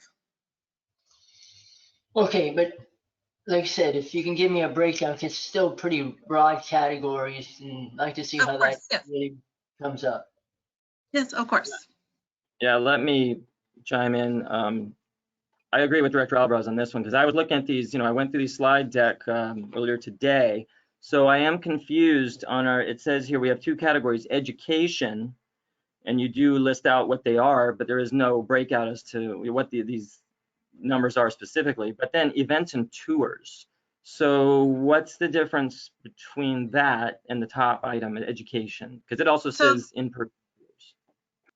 Sure, absolutely. So the events and tours are more of those, I'll say the non-school age children. So these are the those water labs that we've been doing when we would have the Saturday tours, when we would have tours with certain technical groups that would come by, that would be included in that tour event or that tour line item. I kind of figured you're going to say that. To me, they're the same category. I mean, if the kids come from the classes or it's the Saturday thing, whatever, it's the same. But that doesn't matter to me how you break it out, but I would agree with Director Alvarez to see kind of what constitutes these numbers. And of course, It was very clear to me on this when I reviewed it that water harvest is listed as virtual, which of course, whenever this may have been prepared, the board has not made a decision. So that number obviously is not going to be accurate, although $85,000 to do a virtual event might be a little much. I don't understand where that number came from. Yeah. But anyways, we're going back to the drawing board on this one, I think. Sure, and again, these are our assumptions that were put together in the budget, and the 84,000 was again the assumption that we would do a virtual event. I will share as a personal experience that virtual events are as expensive as in person. There's a lot other additional costs that come as a result of it. So, well, that's kind of ridiculous to a point because I mean, look.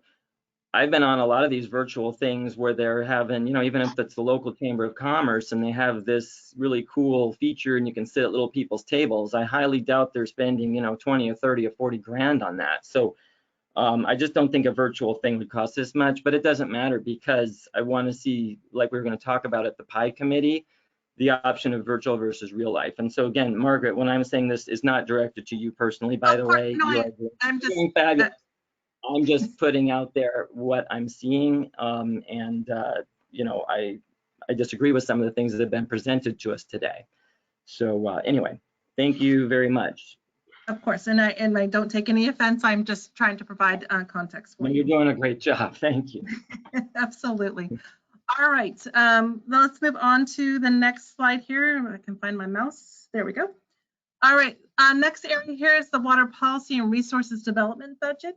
So this budget here represents our costs to support our water supply reliability, our metropolitan policy engagement, our customer agency support, and federal and state advocacy. in the resource development, you can see that when you look at the budget for 2021 and then compare it to 21-22, you see a big drop there. And that is because one of the big numbers that you see there for the first fiscal year 2021 is the urban water management plan. Again, we are required to have that approved by the board by the end of the fiscal year, have it submitted, I think, by July 1. And so we are looking to, so those costs will, of course, not continue on. Again, this is a 5-year report. And then the legislative advocacy, that includes both your federal and state. And again, to give you a little more details of what's in those numbers, I'll take you to the next slide, which is slide 31. And you can see again that federal and state advocacy is shows about $350,000 there. Then you have the other items that are listed there. Demand modeling. This is just a follow-up from the urban water management plan to continue to take a look at looking at what our water supply is and making that assessment each year as a part of that sort of follow through on the urban water management plan. But it also gives us a tool to really help us sort of future forecast where we anticipate sales to be going forward. I got a couple questions on these last two slides. Absolutely. Okay. Thank you, Margaret. Really quick. So on this one, grants, $50,000 for grants. Now, what does that mean? Is that that's a consultant to help us okay, with. Consultant. Got it. Yeah. Okay, that's what I'm trying to figure. Was that staff time that's kind of allocated to grants, or was that consultant? Okay, answered the question.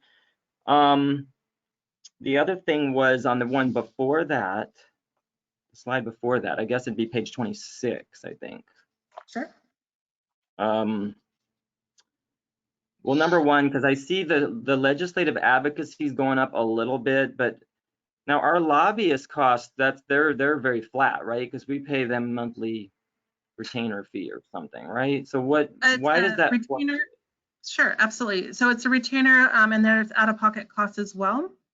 Okay. Their contract does, both contracts do come up in December of this year. So planning ahead, not saying that it will happen, but we're planning ahead that there could be a price increase with either a request for proposals that goes out, or if you continue on with your current firms, there may be a price increase. And so we've anticipated something there, a small percentage.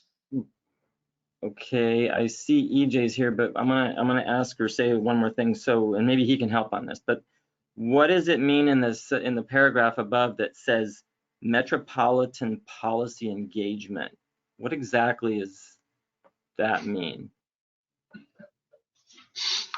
that we're paying for? What does that mean? So, well, I will say in general that the water policy and resources development budget, which includes the dollars for the staff time is not shown here, but I would say it's the level of effort by EJ and his team to work with Metropolitan on issues from rate refinement to the integrated resources plan, that kind of item. I don't believe that there is a specific dollar that is necessarily being spent from a programmatic standpoint, meaning spending that with a consultant, if you will, in that area. It would be staff time. Okay. Does that make sense, EJ? It doesn't. I'm sorry, it doesn't make sense to me. But Director Houston, EJ, could you elaborate, please, on that? Yes, and that's exactly correct. Oftentimes, Metropolitan Water District takes specific actions that require some of our existing consultants to dedicate some of their time to really analyze the impacts of those decisions, whether that's the cost of or rate assessments. Like right now, they're going through the rate refinement. So as we progress through that, everything becomes policy, and that part's very easy to do. But when we need to analyze the specific costs or spreading the costs of treated versus untreated water, there does oftentimes require some additional analysis. As Margaret said, when it comes to grants, we have a consultant that allows kind of some of the assistance to come from outside to put together those grant applications, which are sometimes very dense documents. So whether that's utilizing our engineering consultants to put together the materials for that, or whether it's our specific grant consultant, $50,000 annually, and we haven't not been spending that money because we've been wrapping up projects over these past couple of years. So we haven't really been spending the money on our grant acquisitions, but we are now in the process of clearing some of those projects off of our books, especially when it comes to water use efficiency. So we're going to be looking at ramping that effort up to basically pull in some state and federal dollars. Okay. Okay, so I guess I still am unclear on what it means for metropolitan policy engagement in the sense of how we utilize some of our own resources to deal with metropolitan policies, but maybe you don't have to even answer that today. I just would love to understand what that means. What are we doing that advocates or helps or whatever with Metropolitan? I don't quite get that. But more importantly, on the legislative side, what I do understand is, we pay the lobbyists a flat fee, per month. So I anticipate that stays pretty consistent, and it has in the past. I would hope that, I know costs are going up, but maybe our lobbyists, when you guys start engaging those conversations, they would keep the rates very much the same. Give or take, or cost of living, I don't know. But, I think they're both doing a great job, but I don't want to see a big increase coming out of that. I think we obviously have to utilize our lobbyists efficiently, but also we're paying them very good money, both sets of lobbyists. So we have to understand that there's a certain level of engagement that just should be expected. And so, when you're working with them and you're asking them to answer different things, I don't know what the accountability is back to the board. We just know that the bills get paid, but we have to make sure we're paying them for their time, but that's also part of the scope of work. So, in my opinion, we just need to make sure that, we're being fair with what they're providing in those services. And if we need them to do more, then obviously the board would have to look at that, and they would have to come talk to us about that. So that's just my 2 cents. I really do hope that they'll keep their costs the same. I think our previous lobbyists had done that for quite a while too. So thank you. EJ, I have a quick question. You mentioned something about untreated water. So what was that in context with? So in past years, Metropolitan Water District has analyzed as more and more Metropolitan Water District agencies seek to utilize untreated water. Sometimes those costs at Metropolitan Water District, the question is, well, how do they recuperate all of their costs? You have at certain times stranded assets because facilities are being constructed to serve treated drinking water. But in the past, West Basin has utilized consultants, Ron Gastelum being one, to analyze and kind of look at different key issues within Metropolitan Water District. When this is referenced here in this context, this represents kind of what the department does, not necessarily where the dollars are going. If you skip to that next slide, I think that's a better line item, but it's not an exact line item. Well, I don't understand why we would be concerned about untreated water, because what would we do with untreated water? We wouldn't do anything, but Metropolitan Water District, if they start to sell more untreated water, the cost of treated water goes up. So policy-wise, we need to analyze whenever they're looking at those policies. West Basin needs to really understand the impacts of member agencies that are specifically reliant on imported water, such as West Basin Municipal Water District, and specifically reliant on treated water. So we want to make sure that those shifts in costs don't get borne specifically on the agencies that rely on that. That would benefit, obviously, other agencies that have the capability of drastically reducing their imported water. A good example might be LADWP, but also some of those agencies that are able to completely go off of treated water and move towards untreated. If they're going to shift those costs, West Basin really needs to be able to quickly analyze that and respond in a very timely manner to make sure that we balance out that discussion. And that discussion happened, I think, more than 4 years ago. I just use that as a specific example because of the rate refinement discussion that's taking place now. Thank you. Okay, before we move off the slide, just going back to a couple of the clarification questions. I guess if when you provide that line item, we will be able to see the breakdown for the legislative advocacy of how much is being paid to each one of our lobbyists. And I'm assuming we have two. We might have more, but we have one in Sacramento and we have one in Washington. Correct. And then whatever the other costs are, you can just give us a breakdown of those costs. And then likewise for the resource development, a breakdown of specifically what those are. And when you got consultants, if you can be very specific as to the consultants and what they really do. Sure. Yes.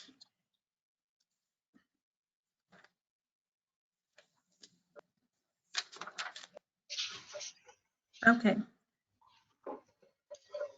So I believe I've shared with you the details of the particular line, so I will move on to the next area, which is the water use efficiency. So that is on page 32 of your page packet, board packet. Okay. And the water use efficiency program, again, these are our direct program expenditures for promoting water use efficiency through education, training, devices, to our commercial, residential, and institutional groups. And again, the way this is identified here, all of this is expenditures. I just want to sort of separate out so that we're clear how much is it that we've been benefiting. You heard EJ speak about the grants that we've got, and we're working through a couple of those grants. So if you will, and looking at, oh my goodness, I didn't change my date on the last one. It should, the last column should say 21-22, not 2021. So that last column there shows you about $800,000, of which half of it is being funded by through grants and reimbursement, the expenditures. And you can see that breakdown down below. So you can see that we get some from Metropolitan Water District, some from the state, and some from the federal. And the other dollars that you see there, that 404, that is West Basin's portion that we're contributing towards the individual projects. As EJ had already stated, some of these projects are coming to an end. Those projects include the Change and Save. We also had a program with Malibu Topanga that is coming to an end in the first quarter of the fiscal year. And again, we've had to take a look at, you heard recently about how we had to reimagine some of our programming. For instance, on our rain barrels, we have a delivery system this year. And so you can see that our costs are coming a little bit lower this year. And how will that factor into the budget for 21-22? And I will update this slide here for you all. So the details behind those numbers, that 800,000 I mentioned to you, you can see here it's through these programs that you see here. So first of all, we still anticipate having that continued support from the South Bay Council of Governments. This is sort of that general support that they do provide to us. There are some additional dollars that we have to the South Bay COG that are incorporated within some of our other grant-funded programs, since the grants do support and pay for those costs. Our Cashman Kitchens, that program is continuing on, and we do get federal and state funding associated with that. As I mentioned, the Malibu and Topanga program is a state-funded program, and that project is coming to an end as far as the grant period is coming to an end at the end of the first quarter. We will continue to support our ocean-friendly gardens, have our rain barrel events. On our grass replacement, this does assume that we will continue on adding our additional dollar to Metropolitan's $2 to support that program. And then finally, the Change and Save, that is a grant-funded program in this current fiscal year. However, it comes to an end. We are continuing to support that program and have some dollars associated with that. And we do have additional line items that we can share with you, but this gives you in the general context of the programs that we're continuing on with in the water use efficiency program. Okay. Margaret, are you done with that slide? I am, yes, ready for questions. I appreciate that we're going to get more information when you give us all the breakdown of how those numbers come up to, but just some general.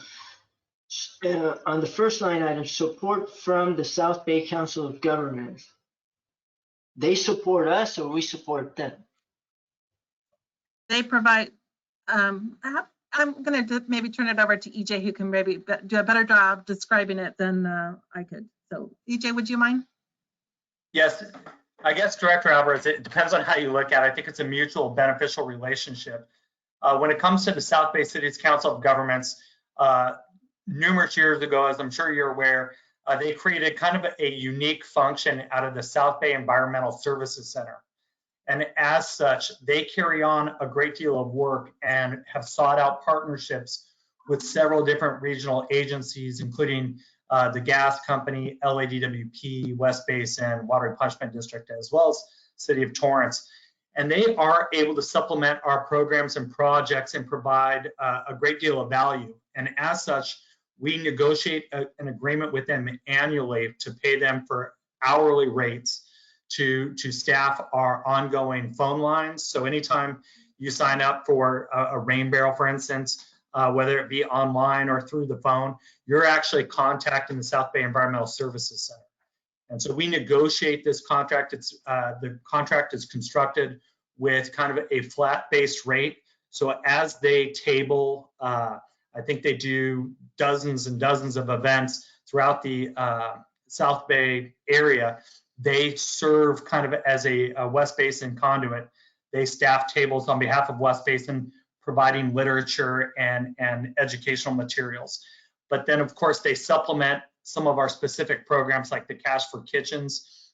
They actually go out to the commercial establishments within the service area and do surveys within those kitchens or do online surveys. When it comes to the rain barrel events, when we had in-person events, they would actually staff those events because they take the reservations and then check and coordinate those reservations.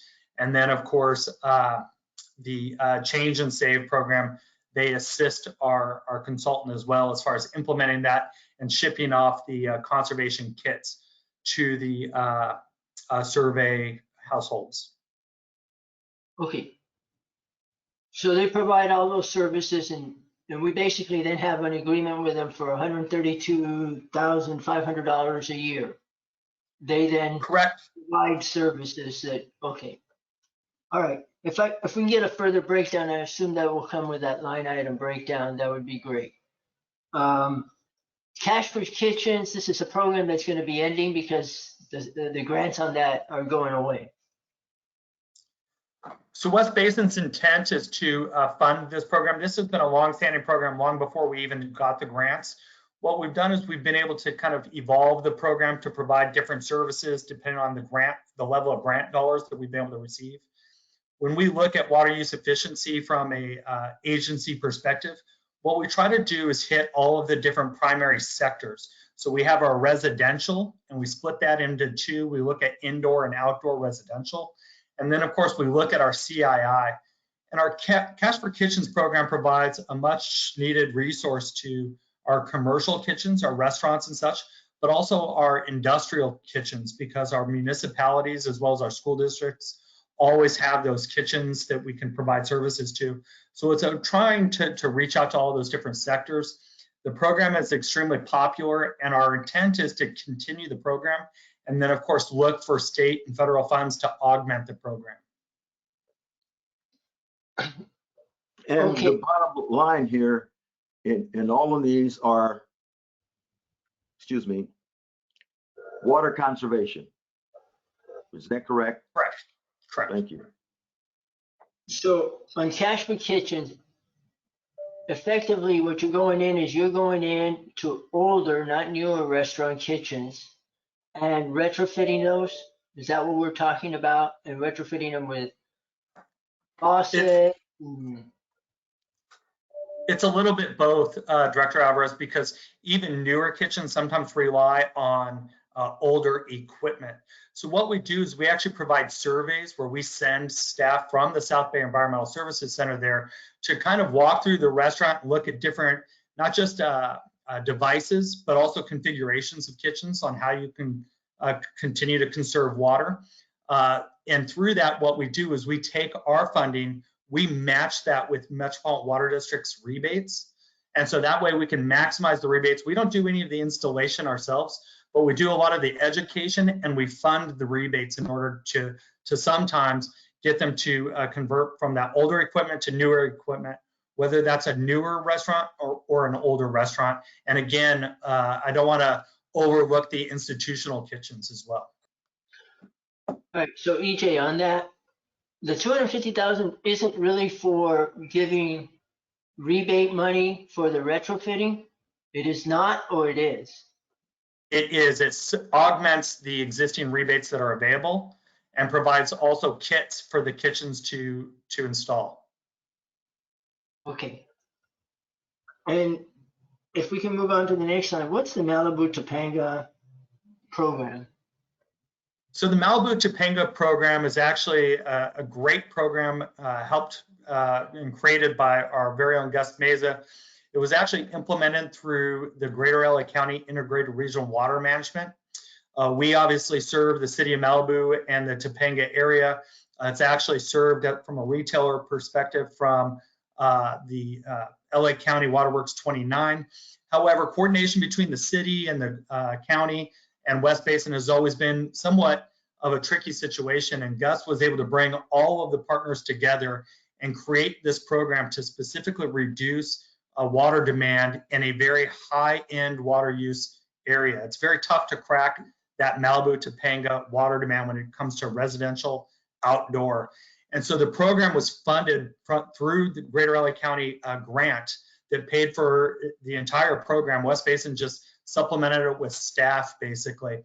But what we want to do is transition that program to large landscapes, because we have other portions of our service area that have large landscapes that could utilize this assistance. And so what we've done is we earmarked about $25,000 to continue the program that would wind it down, because the grant, I think, ends in September. And so that we'll need a little bit of money to get us through that July, August, and September area. But we hope to revamp this program in a different style that would be universal throughout the service area and really look at large landscapes. Okay, so then this is a new expenditure. The $25,000 is a new expenditure for this early part of the fiscal year. Again, that's why it's $25,000. The grant itself is already fully funded, so that'll carry the group. And West Basin is just one stakeholder within the multi-stakeholder group, but we kind of led the effort as far as getting the grant. And so this will get us through the next few months of the fiscal year, and it will help us to kind of reestablish the program. Okay. Go ahead, Director Deere. Yeah, what's the change in SAVE program? The Change and Save program, again, through Gus Meza and staff at West Basin, what we did is we sought to provide a specific service to the disadvantaged communities within the West Basin service area. This was back in a time where staff was working with the board of directors to really ensure that some of the underserved portions of the service area had programs that were unique and provided specifically to them. And some of those are the unincorporated portions of our service area, but definitely the disadvantaged communities. So the Cash for Kitchens program provides basically residential in-house surveys. Because of COVID, they're actually done virtually, but a survey is done of the home, the shower heads, the aerators, the different faucets, and the washing machines within homes. And then, of course, we provide a specific kit to those disadvantaged communities once they're done with that survey. And we also provide the highest rebate for any washing machine exchange that there is, and that's a $500 rebate. Thank you.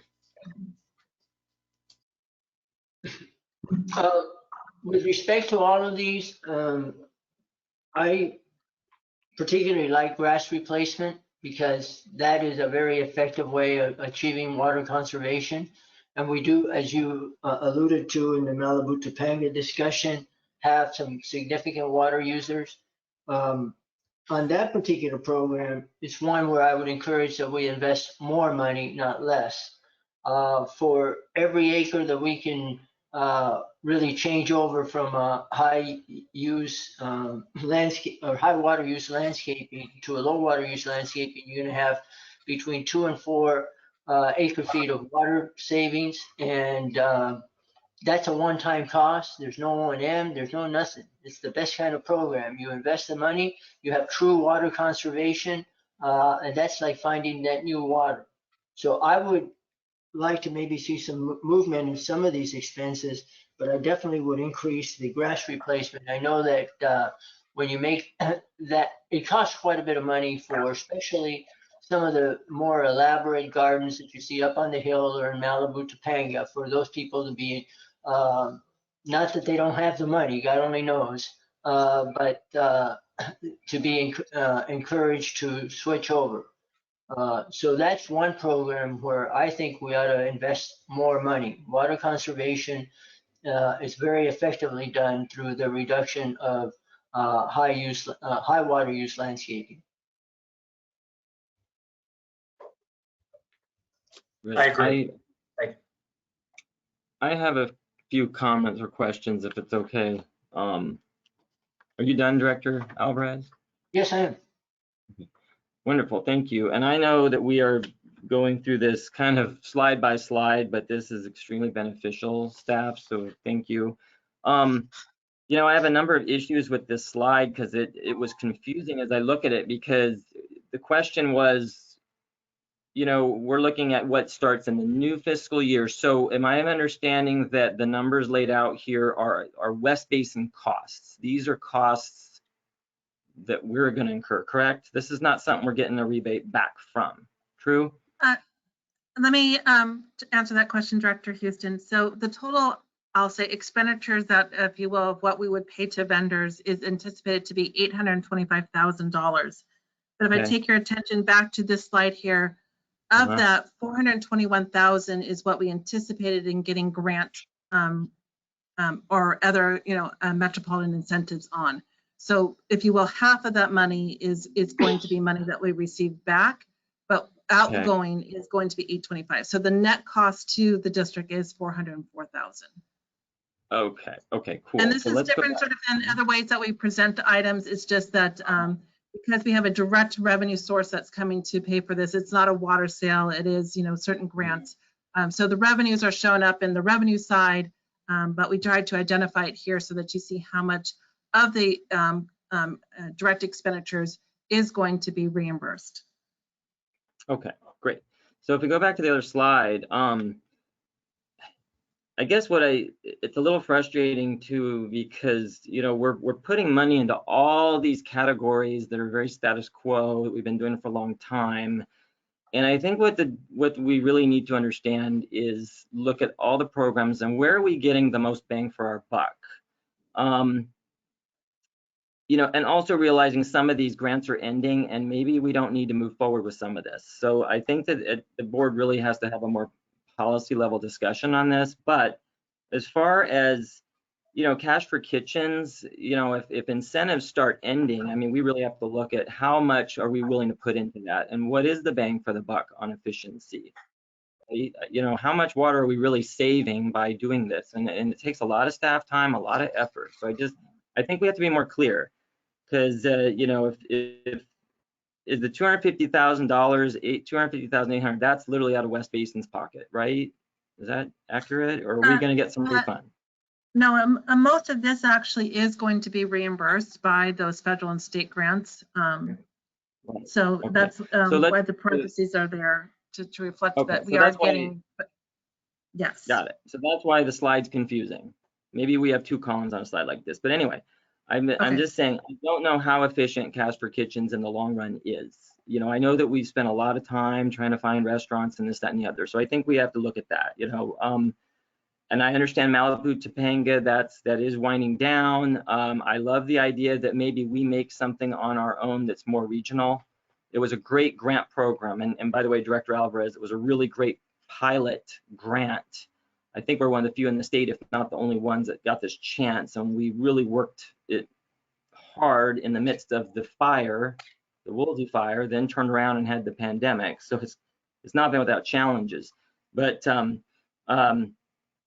a couple things. The grass replacement, if Metropolitans can keep doing the $2 and, that's an area where, yes, we can potentially get a lot of water savings in our district, then yes, we still need to look at that.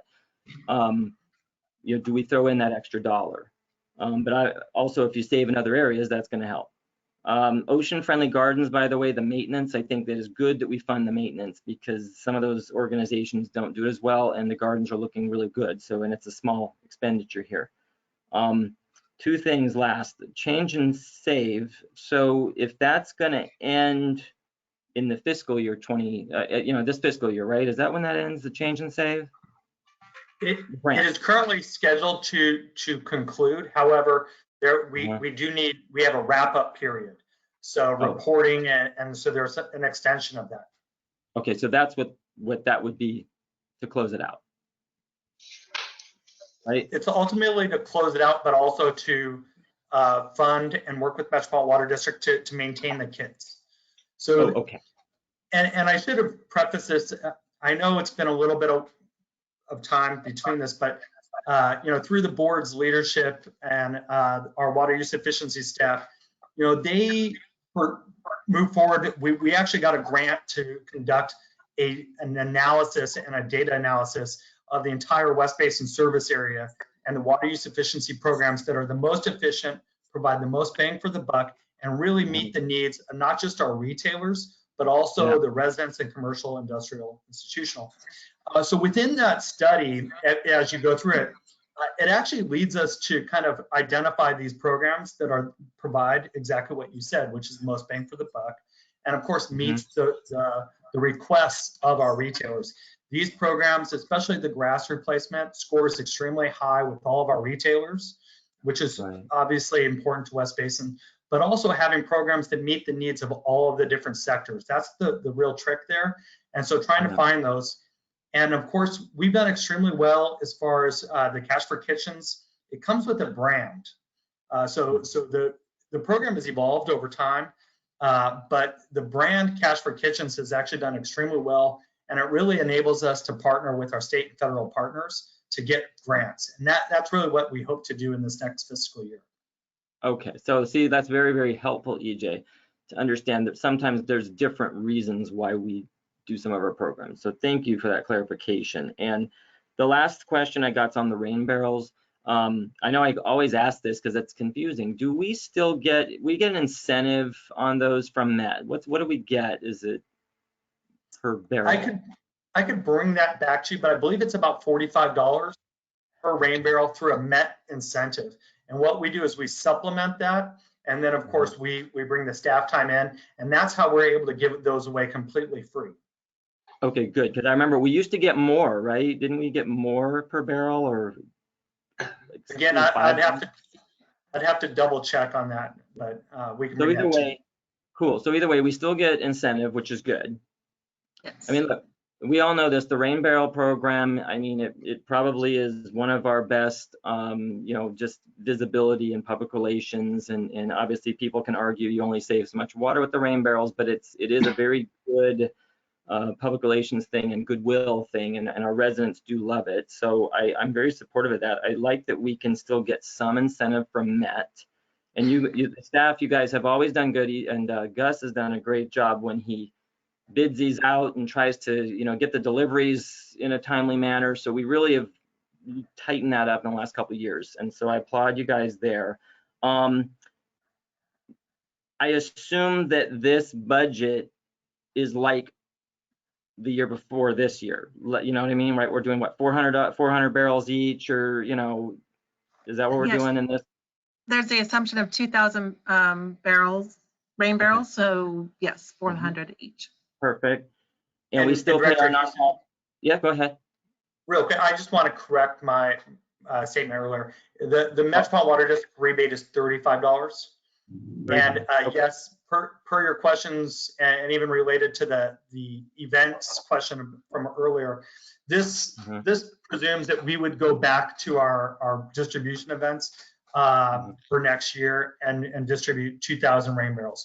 So they'd be transitioning from the direct delivery that we're doing now. Okay, perfect. So that's great. And the one last question I had on this was, I've heard this from some of my constituents that obviously rain barrels, they only last so long, or something wears out, something breaks. But unfortunately with the program, I believe if you've already gotten a rain barrel, you're not eligible for another rain barrel indefinitely. No, you're actually eligible twice. So you could get up to 2 rain barrels. So if somebody had one and they've had it for a few years, they can actually go back and get one. Also, while the program is intended to maximize participation and the residents that have an opportunity to get that, we have had people in the past return rain barrels that have been broken or something happened. And so we've been able to assist those. We're always flexible within our program rules. We want to make sure that all residents have the opportunity to conserve water. So we're always working with people like that. Good. So I do know that you all have been really great when someone had an issue with the barrel. They were able to get it taken care of, replaced, which is fabulous. I also know that people get up to 2 rain barrels, and some people, like even the one that talked to me the other day, had done that, gotten 2 rain barrels. Of course, this has been some years ago. It's probably a restriction on Met or not, but I do think that maybe that's something we could look at, that if a resident obviously participated and it's multiple years down the road, that if they want to come back and get new ones, they ought to be eligible, because obviously they're interested. I'm just putting it out there only because a constituent brought this to my attention the other day. So I would like the staff to at least look at that. There's probably very few that would do this, but you have a core group of people that love these rain barrels, and if why should they be denied that they can get another one if it's been, I don't know, 2 or 3 or 4 years or something? You know what I mean? So that's just my feedback. But otherwise it's a great program. So, all right, well, thank you. It clarified a lot of my questions, Margaret and EJ, on this, because it was a little bit confusing as to, how this is structured, because especially with the fiscal year ending, and a lot of things are also looking at calendar year. So thank you. Okay. Right. I will move on to the next program, which is our technical planning, and this is here to support other local supply development and operational safety. You can see that the $3.4 million that's listed there, again, I apologize, the last column should say 21-22.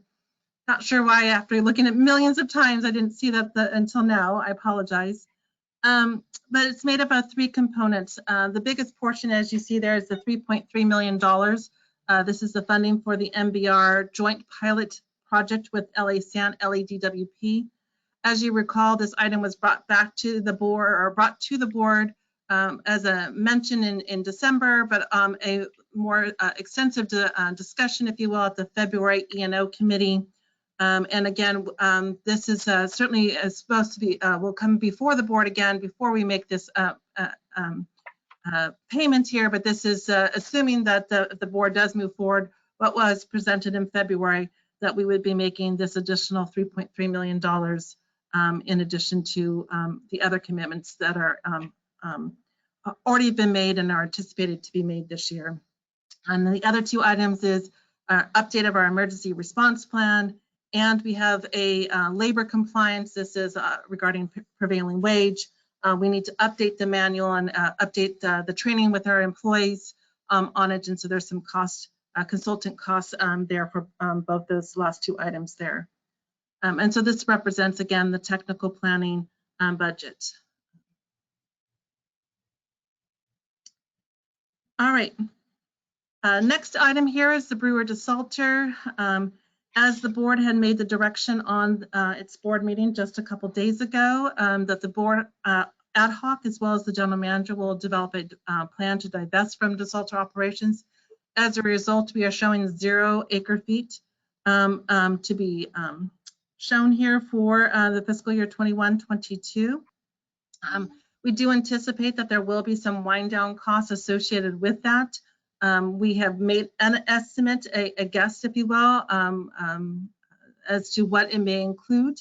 The cost there includes, perhaps the need to continue on with the permit, or our waste discharge fee, maybe some consultant dollars associated with it.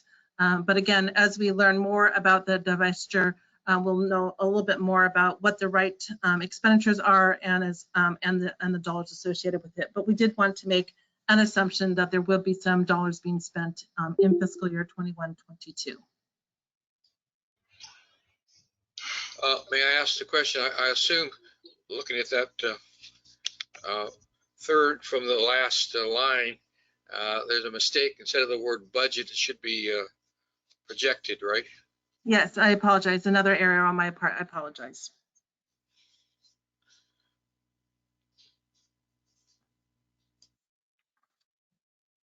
All right. Then let me get to our final program budget, which is our recycled water operations. Yes, I got everything right on this slide here as far as the titles, but this does show a $40 million operations budget. We did on this one actually did show the labor, benefits, and overhead as more significant time and effort is spent on this one here, and it shows you the acre feet so that you have a sense of it. And again, it includes costs relating to our contract operations for the facilities as well as the distribution system.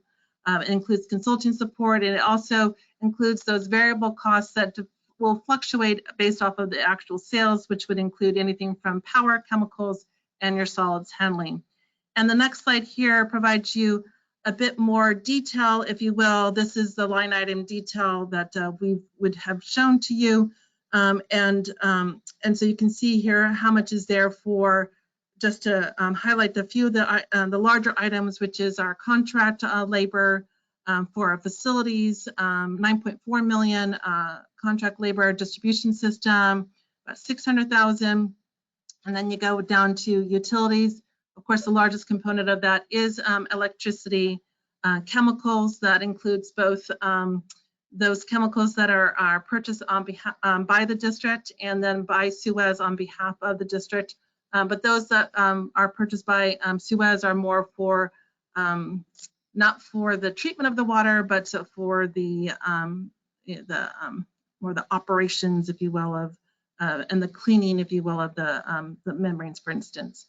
And so in all total, again, $40.4 million for our recycled water operations.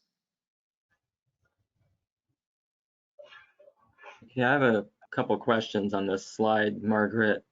Please. One is the office administration, and I see that, it's projected to go up quite a bit for next fiscal year, and what is the reasoning for that? I will look into that. I know what's included in office administration is certainly the costs that come from Suez, as we refer to them as other direct costs. But it also includes our insurance. It includes our permits. I believe that we have a higher or an additional, I think, permit requirement that we're having to pay there, as well as our payment that we make to LA County for the discharge. So I believe between those last two items, I think that is the reason for the increase, but I can get back to you on that. Okay, so those somehow get categorized under office administration, because I think so. Maybe that's it was sort of like the catch-all, I think, but maybe the office isn't the right word. But yes, I will confirm my my assumption on that one, because I don't see them in the other areas. Got it. Okay, one last, and then the O&M reimbursement. Yes, that is with our one of our refineries. In this case, it's Torrance Refinery for the boiler feed. They've agreed to pay for O&M, their O&M costs, and there's within the agreement it stipulates that it will be the lower of the actual increase or CPI. So it's been CPI, and so but they will pay a portion of their O&M costs relating to the boiler feed. Okay, great. And one last question would be on the number 2, contract labor distribution system. So this is the maintenance of our system, right, that went out to bid? Is that is correct? accurate? That would be the distribution one, so correct. Okay, so we're anticipating, it looks like a lower budget, if you will, 615,000. Right, we're sort of assuming it based off of the projected. Certainly, when that information comes back, we'll know a little bit more of what that anticipated cost is. Certainly, we are seeing, we'll see what the RFP results are. Okay, great. Okay, thank you. If Director Houston's done, I think that when you provide the line item breakdown for all of these individual costs in this table, that will answer a lot of questions, but just one summary. The recycled water operations, it costs us $40 million a year, and that's 100% subsidized by the water sales, correct? No, it is not. Well, I step back. Yes, it is. What I was thinking of in the context of, is the water sales enough to pay for both the O&M costs, debt service, and the PAYGO relating to it? And the answer is no on that question. But to pay for the O&M costs, yes. This budget, yes. Okay.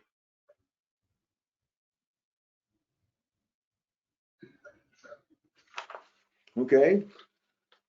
Next Okay. item. All right. With that, I'm going to take a break and turn it over to Barkev, who will take the next few slides, and then you'll all hear back from me again. Thank you, Margaret. Good afternoon, President Williams and directors. In starting the discussion of the capital expenditures, we thought to start off with again a little overview of the Recycled Water Master Plan and its role into determining our capital improvement program.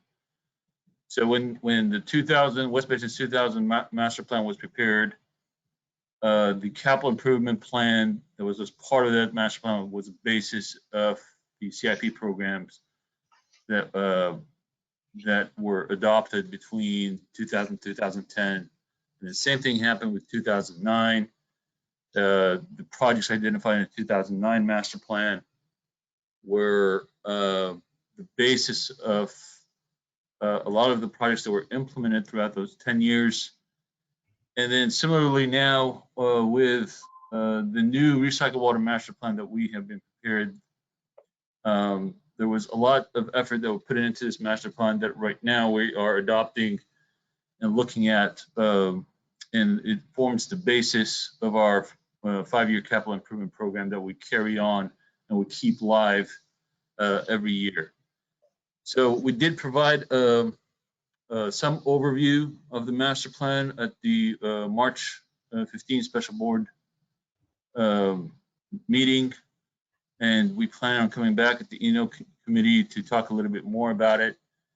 But just as a refresher, the master plan did perform a fresh market assessment for recycled water demands. It looked at existing facilities and conducted evaluations for potential future facilities, and then looked at opportunities to optimize the system in terms of redundancy, reliability, and then it presented alternative paths or alternative roadmaps moving forward, scenarios A, B, and C, looking at where could West Basin's focus be in the future in terms of expansion.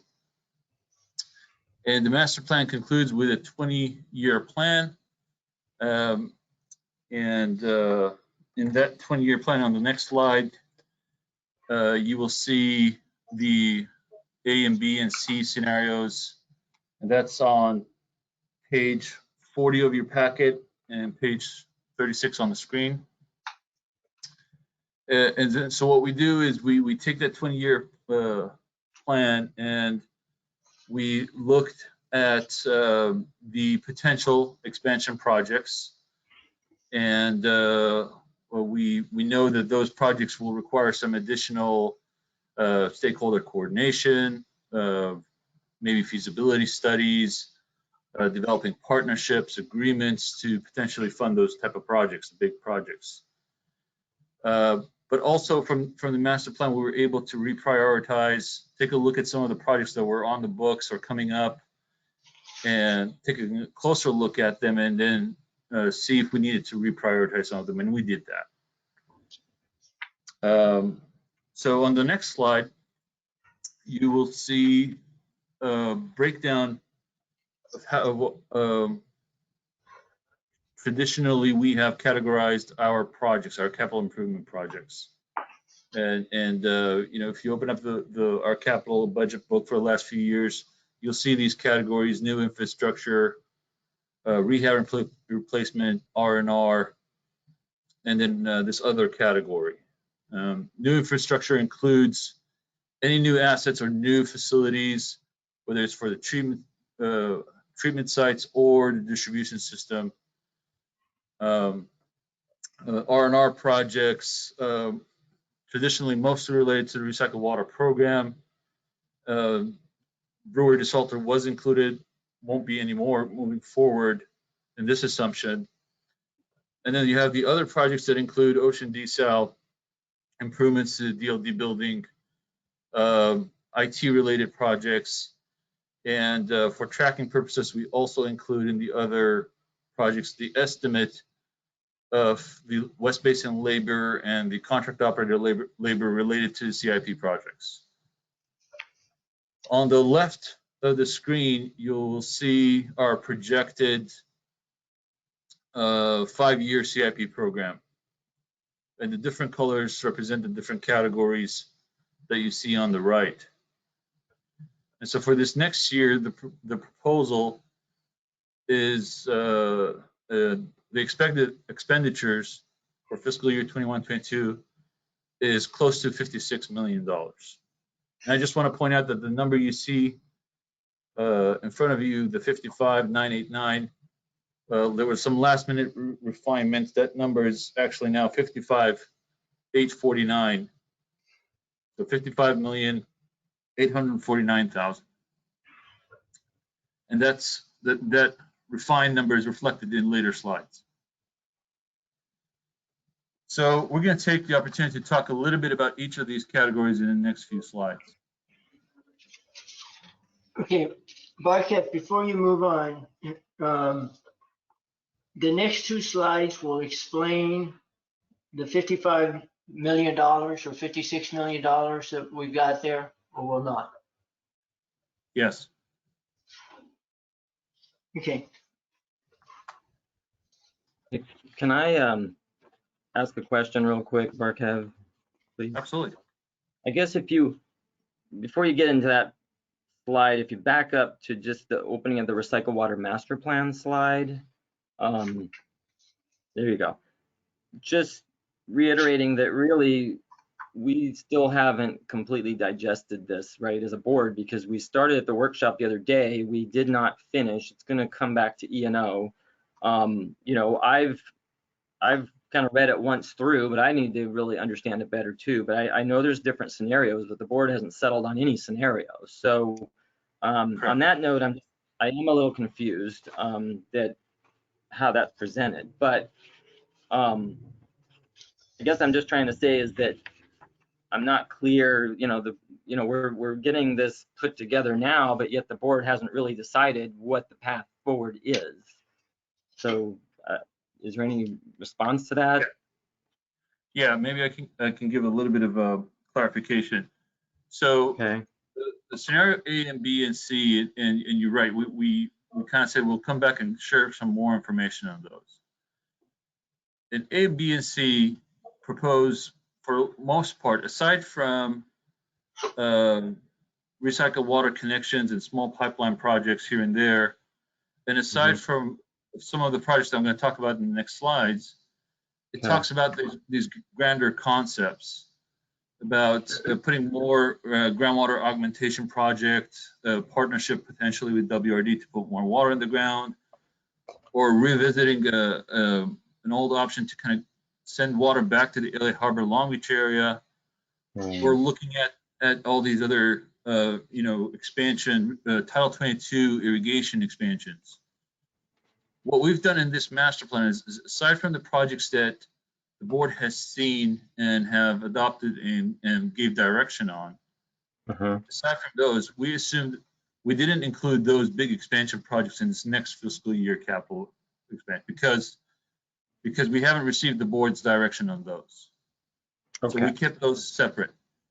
Some of the R&R projects that you've seen before last year, and then there are some new ones, those that we prioritized, and some made it to this next capital budget, but those are R&R type of projects versus you know, the big conceptual expansions, if you will. Okay, good. I just wanted to be clear because, again, we really haven't made any decisions based on this recycled water plan. We just barely saw it as far as the board's concerned. One thing, if you go to 2 slides after this, the capital improvement program, the chart, there you go. So, and I don't know if there's another slide later, but on the other projects, CIP labor, right there, item 3, it has ocean desalination project. I understand, obviously. And maybe you can enlighten me on you know, what the cost is in here because it's not shown, but also the DLD headquarters building. What exactly are we looking at the DLD building, or was that going to come up on a subsequent slide? Because I don't. Yeah, it's 3 slides. 3 slides down. Okay. Okay. Cool. So maybe when we get there, you'll tell me. All right. I'll hold the question then. Okay. Cool. Thank you, Barkett. Thank you. All right. So on the next slide, we'll start off the discussion on new infrastructure. And I just want to, before I start the discussion on new infrastructure, what we do, what the project managers, mainly in the engineering department, but engineering operations, what we do is every year we determine what the cost of the project is.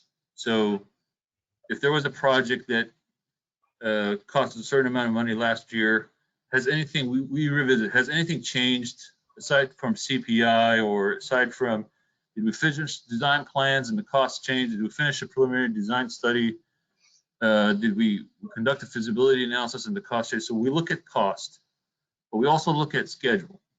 We revisit the schedule. We look at the start date, the end date, and we take those as part of the capital budget, and we apply what we call an S-curve distribution. So we take the anticipated costs and the anticipated start and end dates, whether it's for design, whether it's for planning, or whether it's for construction, and we make it an S-curve distribution of those costs.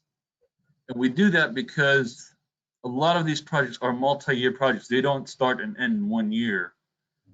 So we have to kind of estimate how much of that project costs could come in this year versus the years later. And then when the adoption happens here on this year's capital budget, it's the costs that are estimated, the expenditures that are estimated to happen within 1 fiscal year.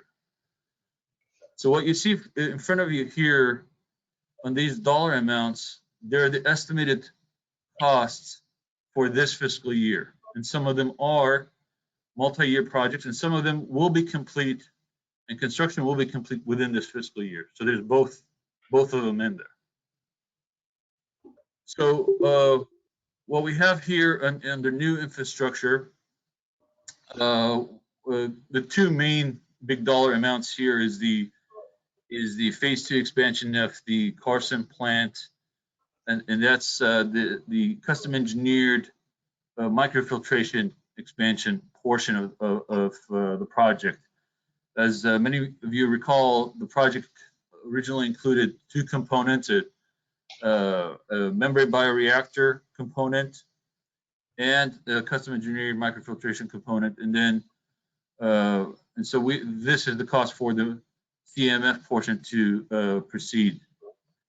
And then also on here, a big line item is the Palos Verdes recycled water pipeline project. A lot of those dollars were assumed to be expended this fiscal year, but with the holdup on the pump station lease, which has subsequently been approved by the city very recently, we anticipate proceeding and expending these costs in the next fiscal year. So for total new infrastructure, the estimated cost is around $30 million, with the phase 2 and the PV project having the lion's share of those.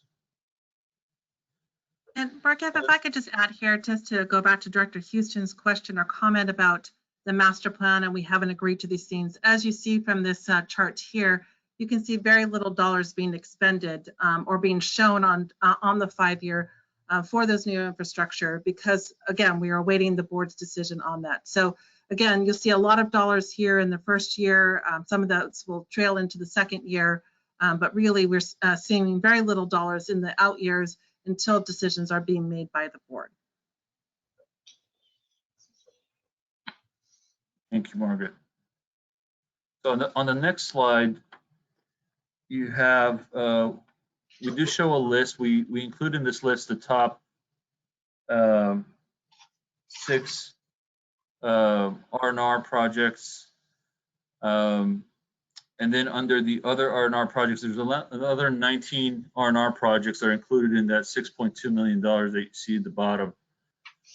But the major one is the distribution system cathodic protection. As you know, that notice of proceed for the contractor has been given for that project. They already started work. They're starting with Hawthorne right now, moving on to El Segundo later. And then some of the other projects you're going to see coming up: the satellite plant chemical containment, probably next CNO, and then the solids handling improvement projects. Some presentations are scheduled to be made to the ENO committee in the next couple of months for these. A lot of these are in design, ready to move into construction. And then on the next slide, we do have a component on ocean desalination project, DLD, and the DLD building. On the DLD building, there's, as you may recall, there was a study done originally about some of the improvements that the building would require. There was some prioritization on what is critical, what needs to move forward ahead of others. So there's 2 projects planned for next fiscal year. One is the needed upgrade and modernization of our elevators, and then another one is the improvements on the HVAC system and the fire suppression system for our server room. And that makes up the $825,000 there for the DLD building. The ocean water desalination project, we have a few ongoing efforts right now. And they should be coming to an end. One of them is the shear diffuser study. And Margaret has a couple of slides after this slide to talk a little bit more about ocean water desalination and some of the costs over the years associated with that. But moving forward, again, we haven't made decisions on what to include. It's just 41,000 is just winding down on some of the studies that exist today that might go a little bit into July, August timeframe. Okay. Does that answer your question, Dr. Houston? Yes, overall. And then on the Donald L. Deere building, which I know those elevators are not good, but I think the board, we haven't talked about it in almost a year because COVID. And then of course we now have, a new board member as well. But I do think that we need to re-look at the building issue. I mean, we're spending almost $1 million here just to do some maintenance and what have you. So I don't even know what the status is of what we were looking at in the past, or we kind of said stop. But where are we at with that? And I don't need a long answer. Just how much is that building worth? It's not even worth that great amount of money, right? Isn't it? What, 2, 3, and 4 million bucks? I don't know. Does anybody know what the building's worth? Yeah, the building is worth. I'll answer part of this question, Mark. If you had, I think my recollection, the last real estate evaluation I thought was $8 to $9 million valuation, and it had some significant work that needed to be done to bring certain things up to code. And the process that we were on, and it was meant to be a retreat discussion, was before the COVID and everything else hit, was do we want to buy a new building? And we had a real estate agent look at that. It's closer to El Segundo and the treatment plant. And I think some of the preliminary numbers on that were quite high, and there was very low availability. So and then COVID also brought up some questions about how big a building do we really need? What would it even look like if we were to buy a new one at maybe $40, $50 million?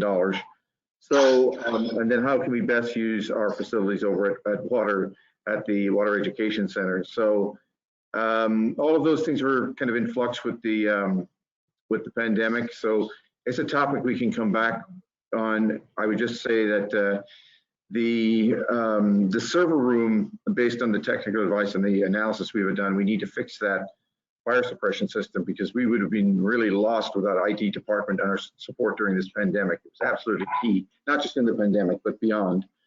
And as far as the elevators, as you correctly point out, I won't say they're dodgy, they're safe, but they're grandfathered into old codes. And, you know, I'm hearing a direction here to get people back in the building. I want to make sure we get that fixed as soon as we can and get them up to modern standards. So, Mark, am I close on the valuation of the property as we knew, whatever, 18 months ago for the building? I got to go back and check, Patrick, but I think it did go down last we checked. I think it was a year ago from the $8 or $9 million that we had before. It may have gone down more than that. But I'll have to check the value. I don't recall it. Okay. Because obviously I think that especially having a new director and we got past COVID or getting past it, we need to relook at what is saying or not having the building, you know, or do we lease office space or what the option is? Because all I know is that building, when we looked at renovations, we found out it needs a lot of work. And yes, those elevators, I've been on them and they bounce around. And I heard someone got stuck in one last year, right? Didn't we get an email that somebody got stuck in an elevator last year? I think we did. That's correct. Yeah, the fire department had to come out or something. Yeah.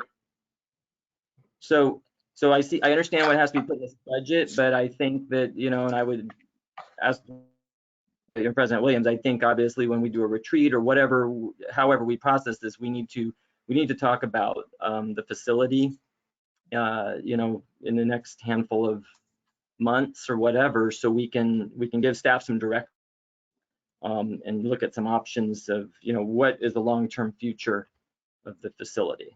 So anyway, just my feedback, but I don't like having to spend almost $1 million on a building that already's got a lot of problems, but I know we have to do it. So anyways, my 2 cents. So thank you. Thank you. I'm going to hand it over back to Margaret. More about Alvarez.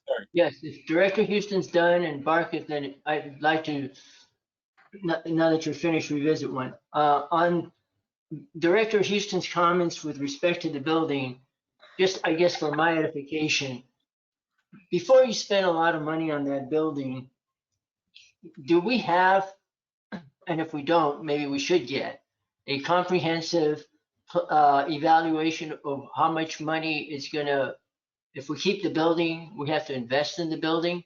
Because you're saying we're gonna invest almost $1 million here, well, $825,000 for repairs of elevators and HVAC. So are we replacing the elevators completely? Is that what's happening for $825,000? It includes replacement of several parts of the elevators. Not everything associated with the elevator. Well, not the cabs, but when I said replacing the elevators, Motor stuff. I'm referring to all of the mechanical systems that operate it. Right. So you're replacing the elevators effectively, because the cabs are. Effectively, yes. Okay. So we're making that investment, and then on the HVAC, is that a whole new HVAC system for the building? No, it's a specific HVAC for the area of the building where the server room is. All right, so this is just primarily the computer room, because there's too much heat generated down there. So the majority of the money is being spent for the elevator replacement. About $600,000 worth is for well, a little over 600,000 is for the elevator. The majority of the money, yes. I'm not quite sure that the elevators are that bad off until we really have an idea of what it would cost to, if we're gonna keep that building. The one observation that I have made is that the building is way too large for the district staff. At one time, that building housed the district as well as Golden State's operations, and I think there was a third tenant. I may be wrong on the third tenant, but I remember going to that building when there was a lot more activity there. The parking lot was full, but a lot of that had to do with Golden State's operations in that building. With the absence of Golden State and the rent they pay, it may be worthwhile to revisit that issue. And based on what I just heard Director Houston mentioning, I guess I would like a lot more information before we continue investing that kind of money on just the elevator system. Yes, Dr. Alvarez, we did come up with estimates a couple of years ago. There was a whole study done about what would it require to bring the entire building into today's standards from this different aspects, structurally and otherwise. There was an estimate, I believe, the structural upgrades would be around $3 million, and then all the rest of the type of upgrades would be around, I believe it was around $9 million for a total of $12 million. And that's exactly why I think the board at that time said, well, before we start, spending money on this, let's look at what our options are. And we will be more than happy to kind of bring that and bring the historical overview of what was done in the past and kind of put it in front of you to discuss. So if it was $12 million a couple of years ago, I would tell you it's probably going to be substantially more than that right now. So this would be something that we should revisit before we continue to make investments in the building. I'm not sure you're going to be able to buy a building in El Segundo because the prices in El Segundo real estate are much higher. So I'm not looking to do that. I am looking to maybe revisit other options. And it was mentioned, I don't know if the general manager mentioned or if it's Director Houston, that we look at relocating the staff to the El Segundo facility. And maybe we need to add a second story there or something like that, but maybe not. I don't know. I'd like to have more information on that. But going on from the DOD building. Dr. Alvarez, I have just something to add on the DLD building, if I may. President Williams? Yes. Okay. Yeah, so there is a pretty in-depth report and analysis on this building, which caused us all to move in the direction, should we relocate to a building that needs less investment and that better fits our needs? And that's the path we were going down. The cost of real estate, like you point out, is a big factor, and even availability of a suitable building, and whether to buy or to lease in the interim, or do something at the Ed C. Little facility, which would take not insignificant time and investment. But I think all of that can be brought back to a retreat discussion. But for the projects that are on here, I would consider them somebody who likes actually to take the stairs as much as I can. Yeah, the elevators from that report, it's a quasi-safety issue.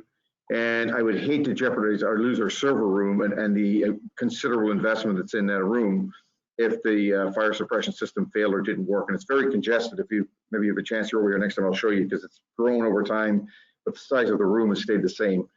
But I would highly recommend that we do that work, because it's going to take some time, regardless of the eventuality that or the road that we take.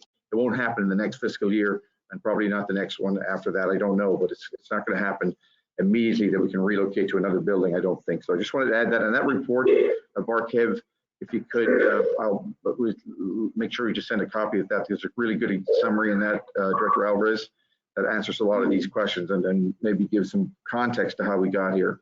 That's all I had. No, with respect to the server room, I do think you need to make the investment there just to protect that information that's on those servers. The district can't afford to shut down on that. I was referring to the other investments. Anyways, moving on from that. So what we're looking at, so I understand the budget, Barkev.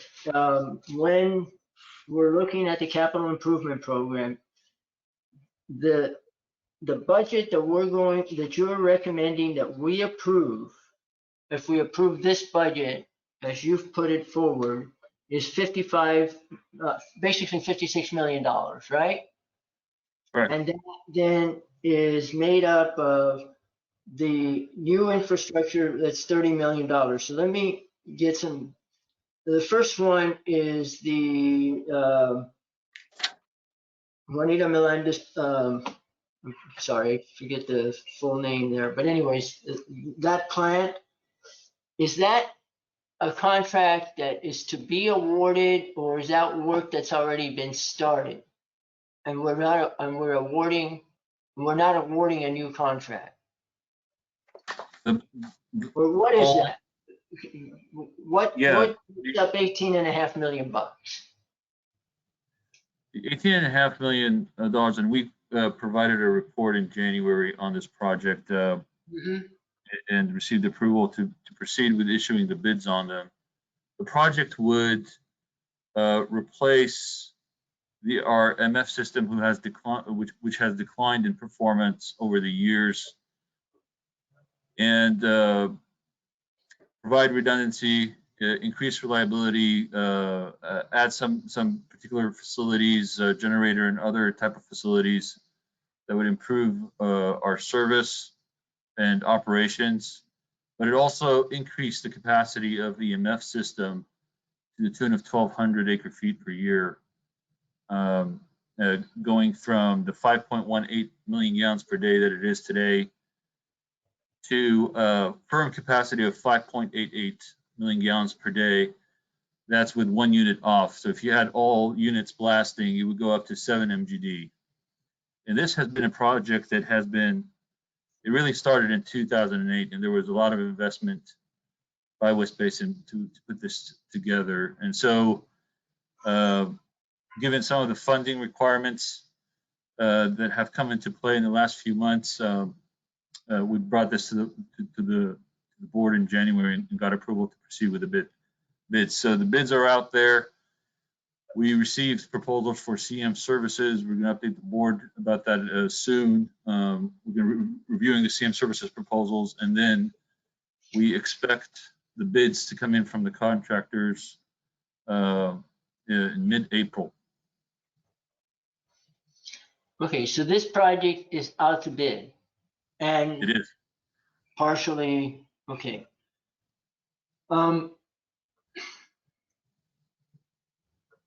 The anticipated cost is $18.5 million. Depending on the bids, it may be more or less. Correct. Okay. Well, hold on, Barkev, just to clarify there, I think Director Alvarez says, what's the total cost of the project? That's what's in fiscal year 21-22. But the total cost of the project over 2 years, I believe, Director Alvarez, is 21 million. Yes, that's correct. Okay. This would be what is expected to be expended in this year's budget, the 18.5 million. So just from a budgeting purpose, just off on a little bit of a tangent now, based on what you guys just said. When the project comes in and you come back and say you're going to award a contract, the contract's going to be for $21 million, or it's going to be for some portion smaller than that? It will come back for the board. It will be for the total cost from the successful bidder, whatever that is, which we'll know, I think, in a month or so. So it will be it could be potentially, based on what you just said, $21 million. Could be. It could be. Well, I mean, that's what you guys. The $21 million includes several things, not just the contractor. It includes CM services. It includes the engineering support during construction. It includes some permitting costs. It includes other types of costs aside from the contract that you're going to see in mid-April. Okay, the bids, the bid amount. So the bid amount is going to be less than what you're seeing in front of you right now. all right. So understood, the total project costs, including construction, CM, engineering support, permitting, and other incidentals is going to be X amount, approximately 21 million is what your estimate is today. So when that contract is awarded, we're basically making a commitment to spend all of that money. Yes. Okay, so I would like to see that when we award contracts like that, that all of the costs are included. So when the fiscal impact of a project, because I don't see a lot of discussion of fiscal impact, and I guess I would favor erring on more discussion of fiscal impact. If fiscal impact to me means when I move into a capital phase, that I know what my 100% of my costs are going to be, so that I budget for that now, even though I won't spend it all in the fiscal year, I have carryover of capital costs from year to year. But I know what that commitment is, and it's a fixed commitment. And I would rather, and I guess I will argue that I will only support knowing that, and that we address the entire capital cost, encumber that entire capital cost, and then if it's not spent within one fiscal year or 2 fiscal years, you just carry it over. Most agencies carry over their CIP, but they commit to the CIP, the money is set aside, it's there, and then I just have carryover from fiscal year to fiscal year. Okay. Okay, just a general, like I said, it's a little bit of a tangent. So that's that project. I know it's late in the game and probably we're going to spend that money, but what I would like to focus on, and this goes back to really where we're headed, is we spend all of this money on maintaining all these plants throughout and continue to invest in maintaining the infrastructure. And this is kind of an R&R project. We might want to consider where are we headed? Like, and this might be the discussion for a board retreat, etc. But at some point, where are we headed? Are we better off coming back and saying we need to refocus our investment? A lot of it has to do, I think, with looking at things like direct portable reuse, that at some point we move forward, that the EDC Little plant gets a super major investment and gets rehabbed so that everything can be pumped from there. Or maybe we have 2 plants. Maybe this becomes the plant at the south end of the system, but how that would work better. So just an idea for a board, further board discussion as to overall policy. But I'm really going to look at that direct portable reuse instead of this mixture that we've got. And I think it's a very inefficient mixture at the end of the day. So for this fiscal year, if I understand these slides correctly, we're going to budget $55 million new dollars for capital if we approve all of these projects. Correct. Okay. Most of these projects now, the ones on page, on the packet page 42, which is your page 38, I think. Correct.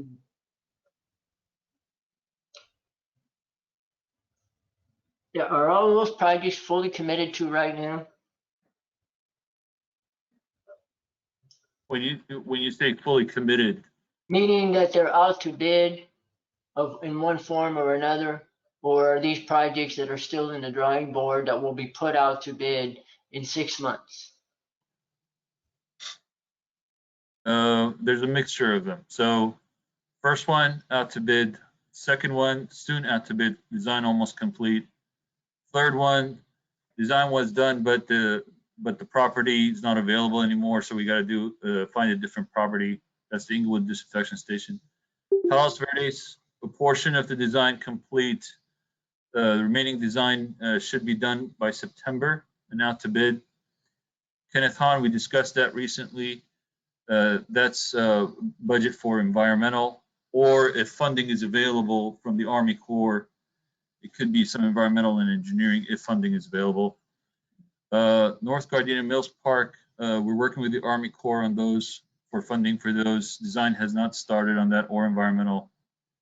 And then other pipelines and customer service connections, so smaller type of connections. Some are in the design phase and others are more in the planning phase.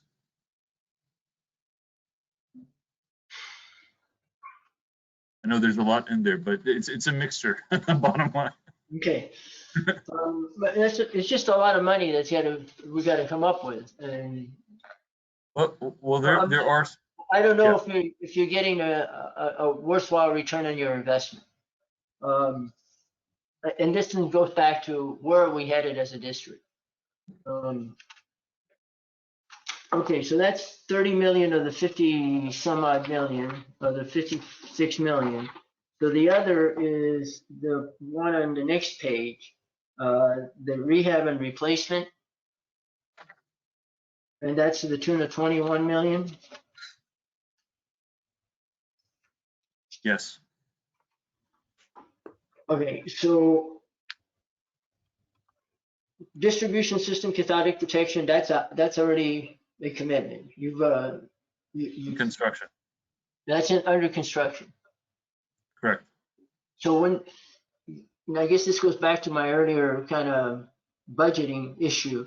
So that was awarded, and we didn't have all the money at the time we awarded it, but we awarded it on the come that we're going to approve the budget.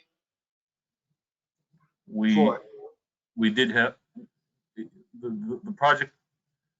The project was presented in the 5-year CIP last year as well. So this project has been in planning and design for several years. So it eventually went into construction. Some of the total project cost is going to be within this fiscal year. The 6.6 you see here is the projected in the next fiscal year. Okay, so when we're approving the budget, when I vote on this budget, am I voting on that $6.675 million? Those are contracts that are now in place. Yes or no answer. For the distribution cathodic protection, yes. So we awarded contracts, but we didn't have the money in place, and we're going to budget for it now because we're basically committed to paying people. Yes. Okay. So is there additional money we're going to spend on the cathodic protection system beyond that $6.6 million? Yeah, most of it is going to be on the cathodic. The remaining will be in this year. All right. So when you guys give us the breakdown on all these line items that I've been asking for, I guess we'll see some additional information on that. So we've got to approve that because we're basically committed to paying these people. Yeah, about 1.5 million is going to be is projected to be expended this fiscal year on that project. Okay, just for budgeting purposes. I don't know how the rest of the board feels, but I again reiterate that moving forward, what I'm going to support and not support if we don't do it that way is that when we award a contract for capital, it is for all aspects of capital. We award and the entire amount, and that's in the budget. And if it's not spent within one fiscal year, because some of these projects take 2 or 3 years to build, the money's just carried over.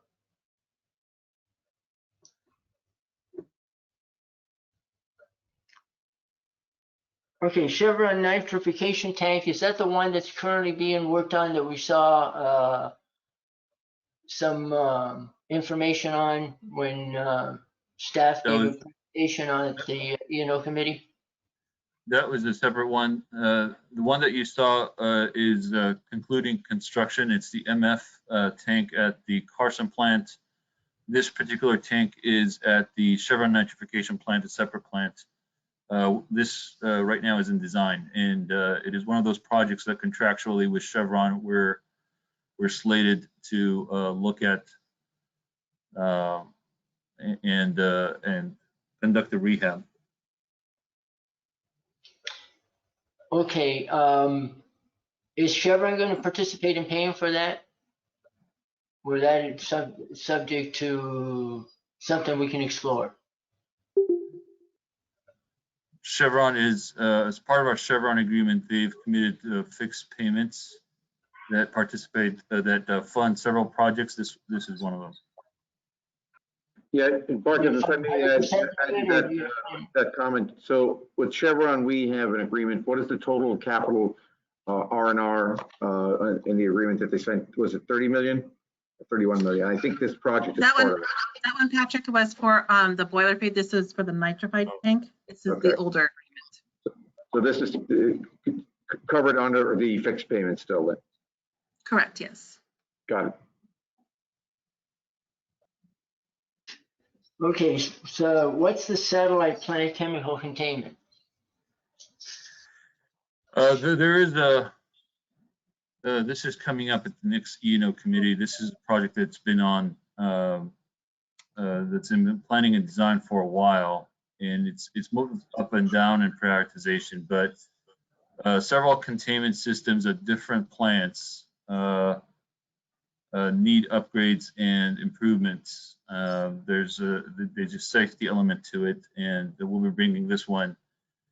I would say it's around 80% design complete at this point, if I'm correct, and we'll be bringing this item to the board, to the E&O committee in April. Okay, membrane replacements, is that at the little plant? All the plants, really, what we do is we give the E&O committee an update on the frequency of when membranes are replaced and the cost estimates, and then this we have 1.4 slated for next year.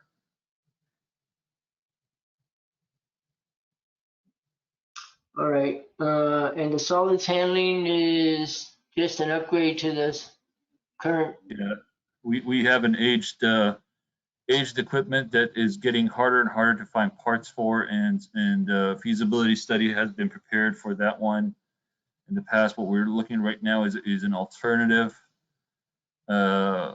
We're making sure that we cover all alternatives because this is a costly project, and we'll be again come back to the E&O committee and share some of the results of the study that we just did on this project, which will trigger us moving into design. All right, barrier basin pump station. We just started the design on that. And that's It's just an a upgrade, rehab of the barrier basin and pump station.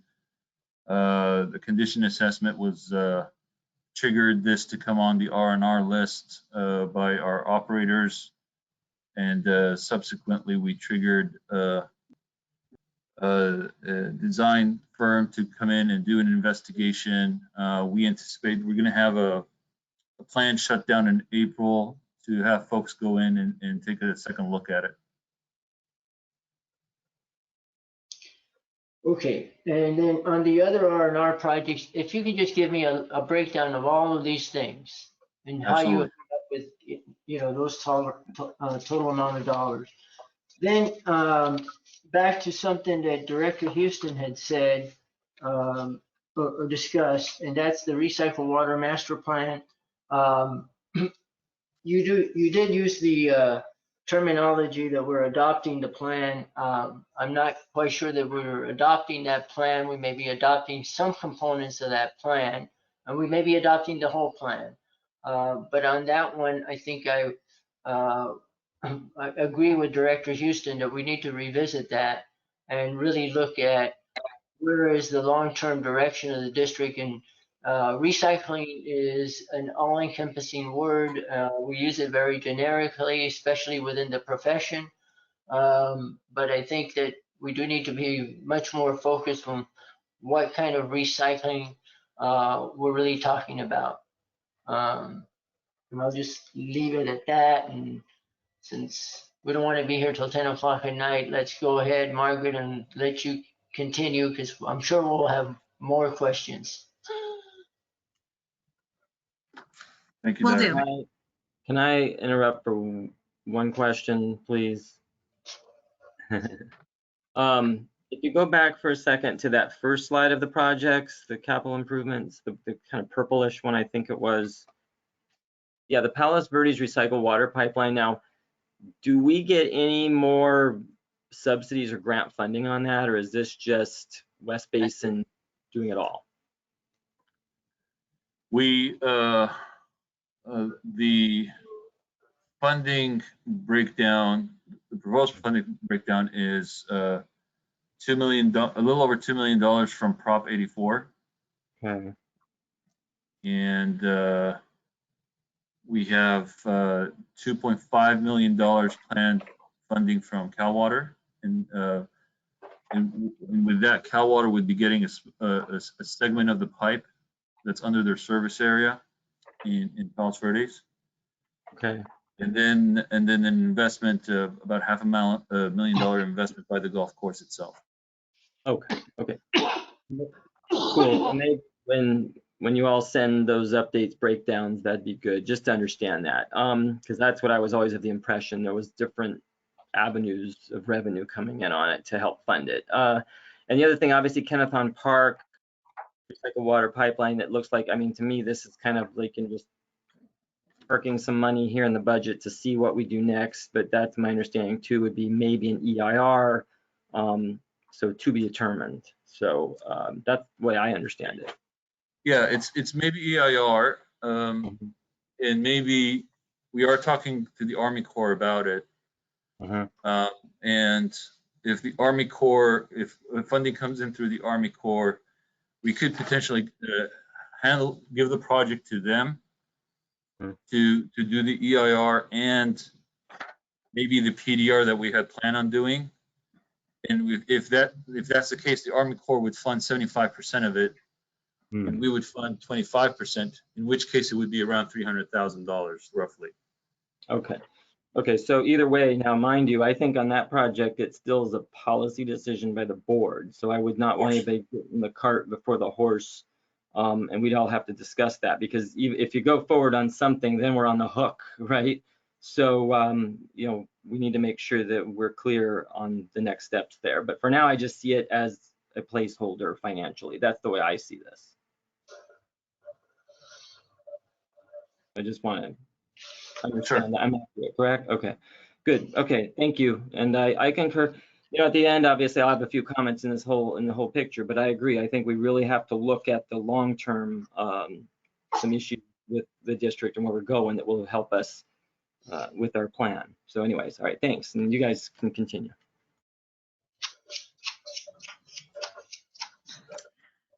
All right, so the next two slides here are about our ocean desal costs. Again, this is a follow-up request from our director at our February F&A committee. First was the question on how much have we spent this year on ocean desal and sort of what was the breakdown. And so this slide shares with you sort of the dollars associated with it and the general Margaret, sort of. can you just remind everybody what packet page you're on now, so we can going back and forth? I think you're on 45. That is correct. We're on page 45. So on page 45, we see, again, these various activities that were budgeted for. Again, some of these are follow-up items, as Mark had mentioned, that were studies that were underway or some of the requests from November 2019 when the board did certify the EIR, that there was some idea about sort of the cost benefit analysis for one, if you will. We did include also the EIR legal. This is the cost that you saw previously when we shared on the legal costs, but just to give you a full context of what were all the costs relating to ocean desal, be it if it's being charged here on the capital side or if it's being charged on the operations side. So a total of about $829,000. Moving to the next slide, the other question was, what could you give us a breakdown of the ocean desalination costs from inception to date? So you see here from 2000 all the way through February 2021, about $65 million here. And we've just shown them by major category, if you will. So the first one being the pilot plant that was done around the 2000, and then we ran it for a number of years. And so that includes not only the cost to put the pilot plant together, but then the cost from the contractor to run that facility for a number of years. This is where there may be some additional costs relating to staff time, but we've changed 3 financial systems during that time, so it was a little harder for me to grab some of that information, but it gives you a pretty good approximate, if you will, of what those dollars are. Of course, the demonstration facility, we had that constructed, and we ran that as well for a number of years. We also did prepare a master plan, so a small little sliver there for the master plan. And then the environmental impact report, that cost there does include not only the cost to produce that EIR, and then once it's been certified, again, some of the costs afterwards for the administrative records as it relates to the EIR legal costs. All of that is included in that line item. And then we have just sort of a final sort of program development. So a lot of the research studies, the cost benefit analysis, some of the staff time, just in general as it relates to ocean desal are sort of captured in that last area there. Again, so a total of about $65 million spent on ocean desal at this time.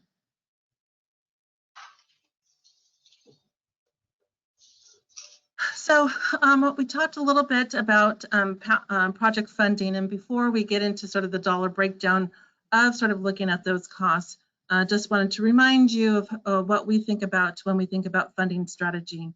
So as you see here, this pay-as-you-go or PAYGO, this is capital assets that we typically will use cash PAYGO to pay for those that are shorter in useful life or that are represent sort of more of those on-site customer projects. Again, as we've had discussions with our customers on things that they want to invest in and own, we want to, but we might, initially go and pay for, and then they'll pay us back. We want to use PAYGO funding for that. So earlier on, I showed sort of a designated fund. So this is where we would take those designated funds, put it into this PAYGO account to pay for these types of projects. A lot of those shorter and useful life are some of those IT projects and or those R&R projects. Those are the kind of items that you'll see there. It is the next item, that debt financing, where we will go and try to seek low interest loans. So you saw that in regards to that JMM phase 2 project, that CEMF project, we did secure a low interest loan and grant associated with that.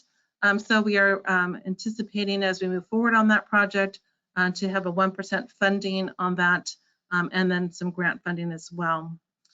Also, we have our commercial paper line. As a reminder, we have a $50 million authorization limit on that, and we draw funds as needed to pay for those projects.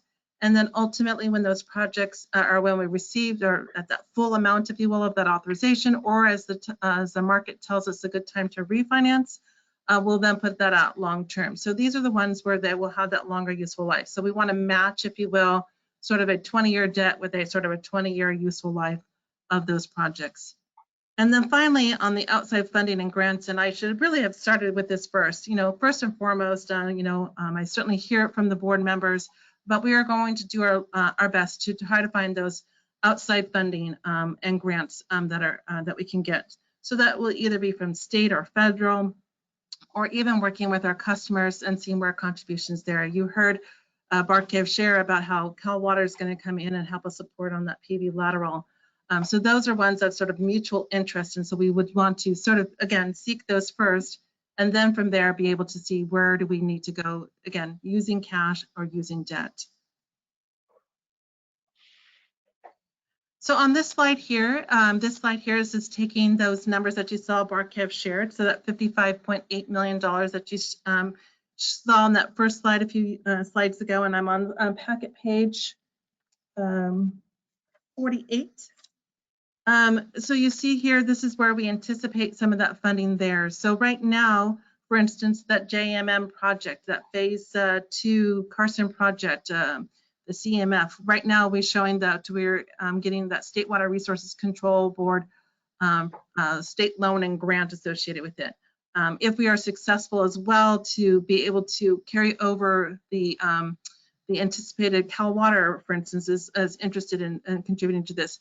This could certainly lower some of that cost there too. So we do anticipate having that project funded in that way. And those other projects that we've identified, and again, we work with the engineering team and Barkev to really go through each of those projects to understand sort of what is the project, what is the useful life, who's the owner, who benefits from this particular item. And then we make that decision at that point to say, okay, is it PAYGO, is it commercial paper, and is there external funding?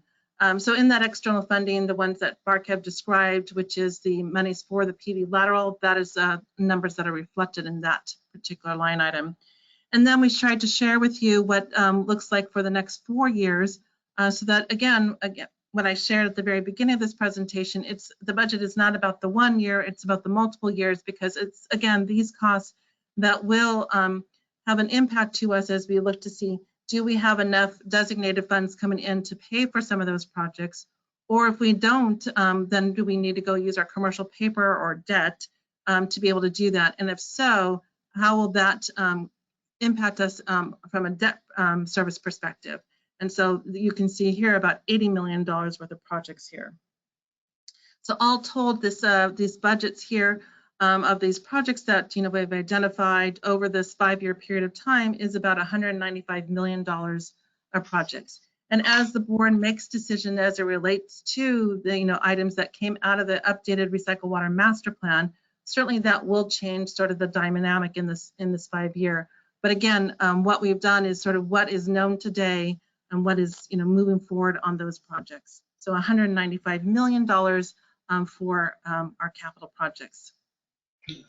On that slide, Margaret, yes, if I could. Of course. We're only committing right now to the 55.8 million. That correct, and I certainly hear your points about the overall capital budget, and we can, but yes, this as we're funding it today, it is the 55 million, correct? Okay, so of that, you've got the 4 sources. So we're in the budget that you're proposing. If we adopt it, we're going to commit to spending almost $14.5 million out of just if I could refer to it that way, the West Basin General Fund. Right, and if you recall, sort of at the very beginning when I showed you that budget summary, it's on. I can turn your attention maybe just to it rather than going back on the slide and make you all dizzy about that. So on page 10 of the packet where I have the pie chart, you'll see there are designated funds of $17.3 million. So we're saying by the assumptions that we use for the capital expenditure, for the expenditures, and then what we made the assumptions of the revenues, we anticipate bringing in $17 million. So we're bringing in $17 million, and we're going to use $15 million of it towards PAYGO. Now, that being said, we can try to maximize absolutely some of these projects to use, instead of using commercial paper, is to then maybe use the PAYGO. But we, tried to be sort of consistent in our thought as to those shorter useful lives that would be funded with PAYGO. Okay. So just, and I know we're gonna get more understanding on that, but just to start fleshing this out. So you're projecting that next year, next fiscal year, you're gonna borrow, commercial paper borrow another 18 million. No, the next fiscal year, commercial paper would be 25 million going down. No, the He's budget talking we're about adopting this 21, year, 22. 21, 22. Oh, in 21, 22. My apologies. Yes, 18 million. Correct. Okay. Then we're gonna receive $18 million in loans, or is that money that we are putting up as matching funds because of loans? No, that is, we anticipate either through the State Water Resources Control Board, that this would be either the 1% loan or the grant. And again, I hesitate only because when we initially applied for that state loan and grant, it was for a project, if you will, that was both for Marathon for their TMBR side of the project, and then for the CEMF project. And when we needed to connect with the state says we need a commitment from you to meet certain deadlines. We went to Marathon, and Marathon had indicated that at this time that they're not able to move forward. And so I'm not entirely certain of the picture until everything sort of unfolds and we know sort of some of those dollars, as Barkev says, that we'll hear in the next month or two as to what are the costs associated with it. And then we'll have a better sense of what is going to be grant related and then what's going to be loan. Margaret, if I could add to that, so for the grant related portion, 30% of eligible costs, which are mostly construction and construction management, engineering support during construction, 30% of those eligible costs, as you pay them out, you bill for them, and the state will pay. That's the grant funding portion. On the low interest loan, that is the 1% loan. That is when the project is complete, then you pay back the whatever the total amount, I think it's $14 or $15 million. You pay that back amortized over 30 years. So there's two different components and two different methods of payments and different levels of eligibility. All very good for West Basin, but they are different. I just want to share that. And it'll be a little bit more clear once the final bids are in. Like Barkev mentioned, that what the major project here, the Marathon, is on the street. We'll know, is it $21 million? Is it 20? Whatever it is we're trying to fund, we'll know that here in short order. And the State Water Resources Control Board applies the money based on that actual bid amount and the construction contract. So I just want to add that for clarification. Patrick, thank you. That was very good, because that kind of goes to my point, is that we really need to have a good understanding. And so when we put down loans and grants, we need to be very careful about how we're going, what's a loan, what's a grant, when we get that money. For those of us who have operated in that world, we know that that money isn't always necessarily free, that you have to make investments to get that money, etc. And what I'm really trying to get is that when this information is presented, it's presented in more detail. Because if you're not in the know on all these grants and how this stuff works, then you really don't know kind of the game that's being played. That there is money that has to be put out. It's real money. Some of that you can be almost 100% assured you're going to get some of that back, but it's not always necessarily free.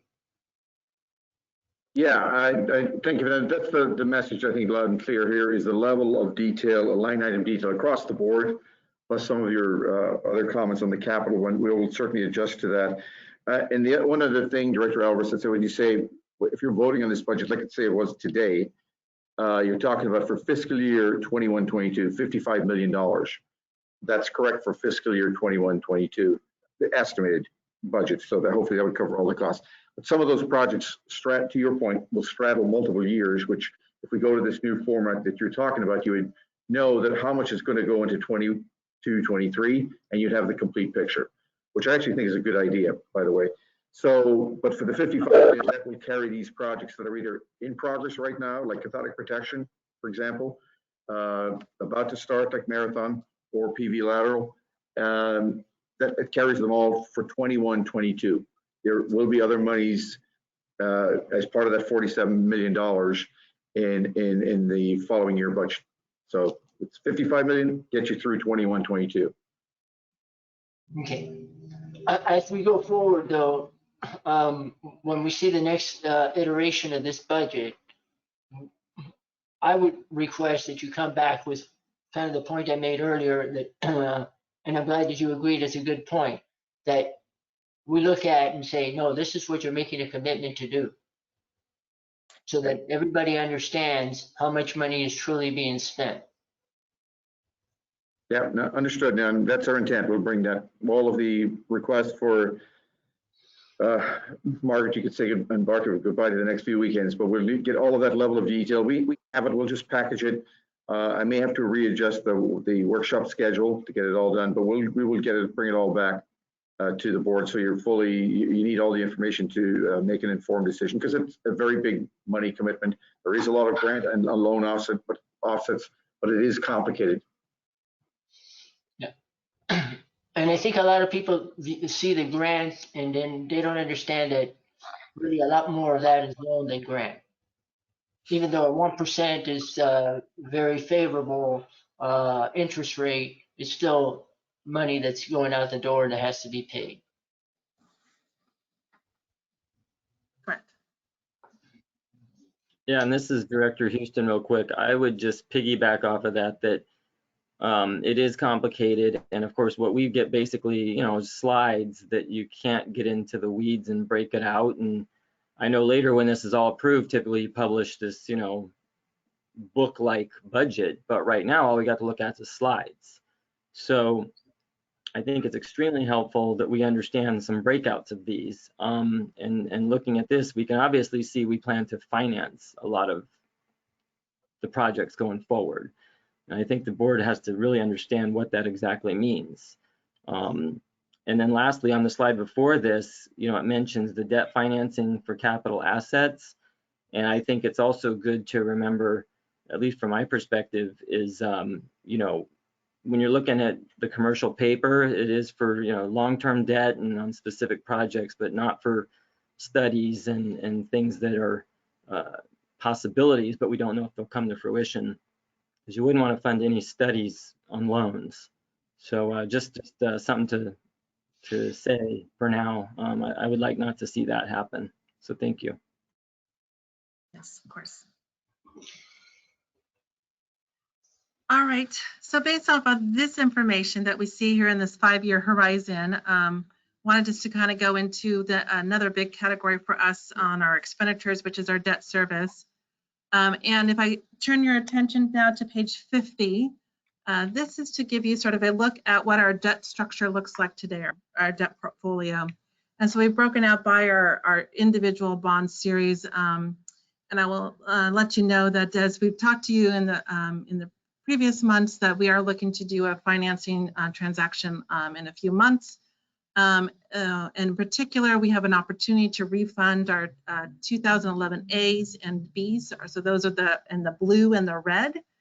So we have an opportunity to have some interest rate savings, if you will, by able to do a current refunding on those. Later in next fiscal year, so not fiscal year 21-22, but in fiscal year 22-23, or later, I should say, maybe even this time next year, we might be even finding ourselves in another position to be able to refund our 2012 bonds. Typically, we have a 10-year call that allows us to be able to do certain things.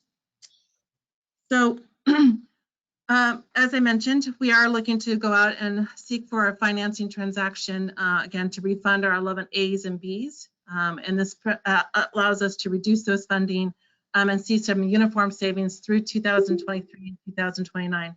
And we're able to work through some of that structure, if you will, to sort of see how we can sort of maximize, if you will, sort of how does our overall financial picture look like. Again, I mentioned earlier on about our debt service coverage. And so we can sort of see sort of these changes that we're making to the budget and to see where we're at. Knowing that we had some higher dollars there, so I'll say a one-time cost as it relates to this potential cost to the pilot project for the MBR with LA Sand and LADWP, we can we were trying to structure it sort of a lower debt service in fiscal year 21-22. And then, but we, again, we'll see where do we need to go with that as we evolve through this budget process. But in addition to that, number 2 is that we do have commercial paper outstanding. So of our 50 million authorization, we have drawn about 25 million. We've utilized about 17 million of that. So we have another, 7.5 million actually. That is, we've already drawn and are using for some of those projects. So like that cathodic protection program that Mark had spoke about earlier, that's one of those ones where we saw those big dollars are coming through. This is a longer term asset, if you will, that we would anticipate that use of commercial paper is a good way to be able to do that. But again, we are going to continue to look at our approach as it relates to our funding for our various capital projects with the comments that we're hearing from the board. Before you move on that one, Margaret, Of course. can we talk a little bit more about the commercial paper? Okay, so here's the way I think we use commercial paper, and you can explain it to me a little bit better. So right now, we go out and we'll borrow money to carry us over on various projects, build up a certain amount of debt, and then get to some point, and I think right now you said of that 25 million, we're about $18 million into it. Right, of the 25 million that we've drawn, we've spent about 18. I mean, this was as of, I think, January or February or something like that. So we continue to spend, but at that point in time, it was about 18 million. Okay, so when you go refinance the bonds, you're going to issue some additional bonded indebtedness to pay off that commercial paper. Right, and let me give you a couple of reasons why we're doing that. One is that we are sort of in the lowest of lows interest rate environments. We did share a report, I believe, back in December of 2020 about sort of the bandwidth of where the interest rates are, from the lows of, near 0 to, 6% or more. And so that's one reason, is that we're really seeing sort of low interest rate environments and sort of want to take advantage of that lower interest rate environment. And again, we continue to monitor the market to see where we're at. The second is that as we go out and do bond transaction, there are a certain amount of cost of issuance that we need to pay. So we need to pay the underwriters for their, what they refer to as takedown, which is, for their work to sell the bonds, and all the sort of attorneys and financial advisors and trustees, and you'll see a whole host of costs that are coming up when we are bringing the documents for your review. And so being that we're going out and incurring those costs, you don't want to do it on the smaller transactions because it's really sort of almost in some ways a fixed cost, regardless of sort of what you're doing, that you're going to pay for some of these things. So you want to try to capitalize, if you will, on the fact that you're already going out into the market. Is there anything that it's in your best interest to be able to do so? And so that's what we're looking at to be able to do that.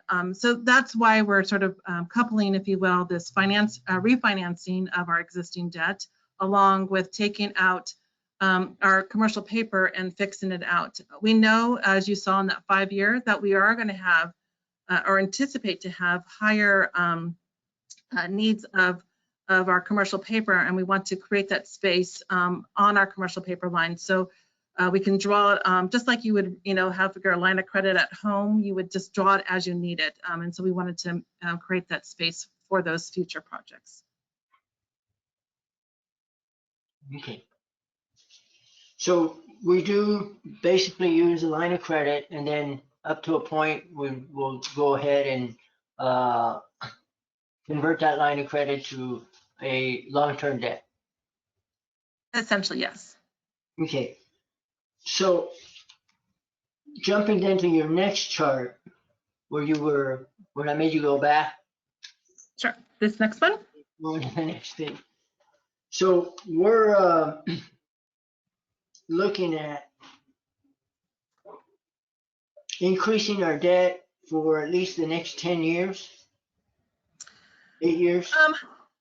So there is a little bit of that, of course. I mean, think about it in the context that we are having savings from our 2011 A's and B's. I think originally that, when we ran numbers, I think in early February, it was like $1.5 million in savings that we were going to get on that. And then to say, oh, let me take out my commercial paper and what would be the cost of that? Oh, it was about $1.5 million. So we're sort of in a net zero sum, if you will. So we're having savings to be able to pay for that additional debt. So it's a great opportunity, like I said, to be able to do that and to be able to structure the debt in a way that it helps us in the overall financial picture. Okay.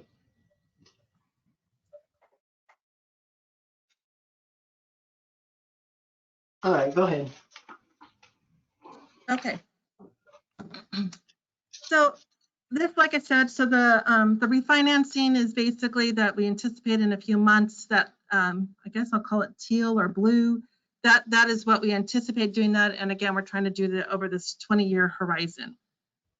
Again, matching sort of the life of the assets to the debt service that's there.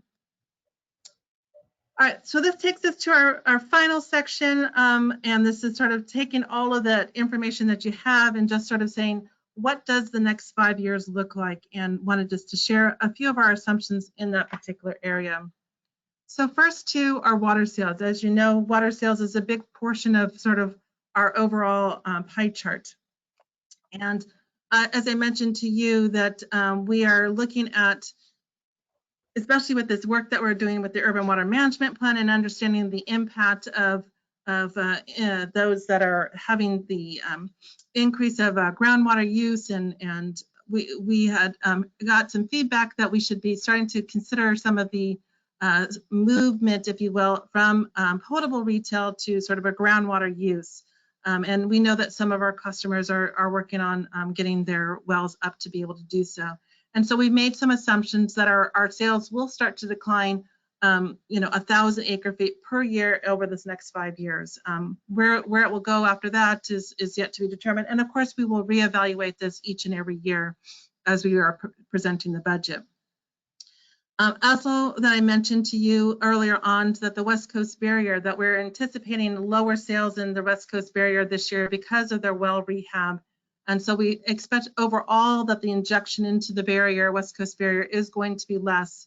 And that we anticipate that once those well rehabs are done a year from now, that we will then start to see a return to sort of, I'll say, the more normal sort of injection at the levels there. So those are our water sales assumption. As far as the cost side of it, the Metropolitan water purchases, again, there we take that feedback from Metropolitan, and over the next few years, they've given us some indication of where they anticipate rates to be. So we know what the rates are for 2022, calendar year 2022. But after that, it's just an assumption. They have not adopted those rates, and so we understand them to be 5%, I think going to 4%, and then 3%. And then I think it's 3% thereafter. So again, a 3 to 5 year range. And again, we've incorporated that assumption within the 5-year forecast. On the program expenditures, essentially what we've done there is take an assumption that we'll kind of keep sort of the same sort of level of activity as it relates to our program expenditures. But we do anticipate that there'll be just a general sort of cost of living increase as it relates to certain programs. Maybe it's a new program that comes in, but we do assume a 3% increase in future program expenses. And of course, if there are any changes in our recycled water delivery of operations, then of course that variable cost as it kind of increases over the next few years, be it the barrier sales that are coming back up, or as we add on new customers on our irrigation customers, or eventually if we have some, like the PB lateral, for instance, we anticipate some new sales from that, we'll then also adjust, if you will, the recycled water operations to reflect that. And so this takes us to the last slide, which is just to give you a sense of sort of what those numbers look like with those assumptions that are there. Again, it takes into consideration also, I should also mention about that debt, assuming that we follow that 5-year forecast in the debt, and I'm sorry, in the CIP, and what we would anticipate is being funded from PAYGO versus debt. You see that at some point we may max out on our commercial paper line, and therefore we will need to refinance that. So that you'll see that assumption there. In 23-24, you'll see that's when our debt will increase again as a result of what we anticipate as being some of those more significant R&R projects that are going to need us to invest in them so that we can make sure that we have our investment in our capital or in our investment in our facilities be able to be maintained. And as a result of that, you can see that the increase in the imported water purchases again is based off of the decrease in sales, but the increase in the water purchase rate, and then again the rest of the cost is those 3% increase. And designated funds is sort of the balancing number, if you will, that's there. And so as we look out in the years, again, just to give you a sense of those numbers, so if you look at that 17.3, you know, I've identified at least $14 million worth of projects that, you know, we can use PAYGO funding. And again, we can try to, and we'll certainly try to maximize what it is, but for the purposes of this budget, trying to kind of keep it consistent as to how we're going to fund projects. We've done this, but as we go through the particular year, our first inclination, of course, one is to get external funding, two is to use our cash or our PAYGO, and then finally is to draw upon funds as necessary. And with that, that takes us to the end of the presentation. And the last slide just says questions, but I will just leave it to you to say, is there any additional questions that's there? And just to remind you that we are scheduled, although we'll talk with Patrick because I know we have a bunch of follow-up items from today about meeting again in April. That in April was to go over the revenue side and the overall picture for the West Basin fiscal year 21-22 budget. Okay, before we go on the, well, let's go back to your previous slide, just on the water sales. Sure. The assumption of that groundwater usage will increase by 1,000 acre-feet per year. I'm not quite sure what that's based on. Do you know, or is this a question for the general manager?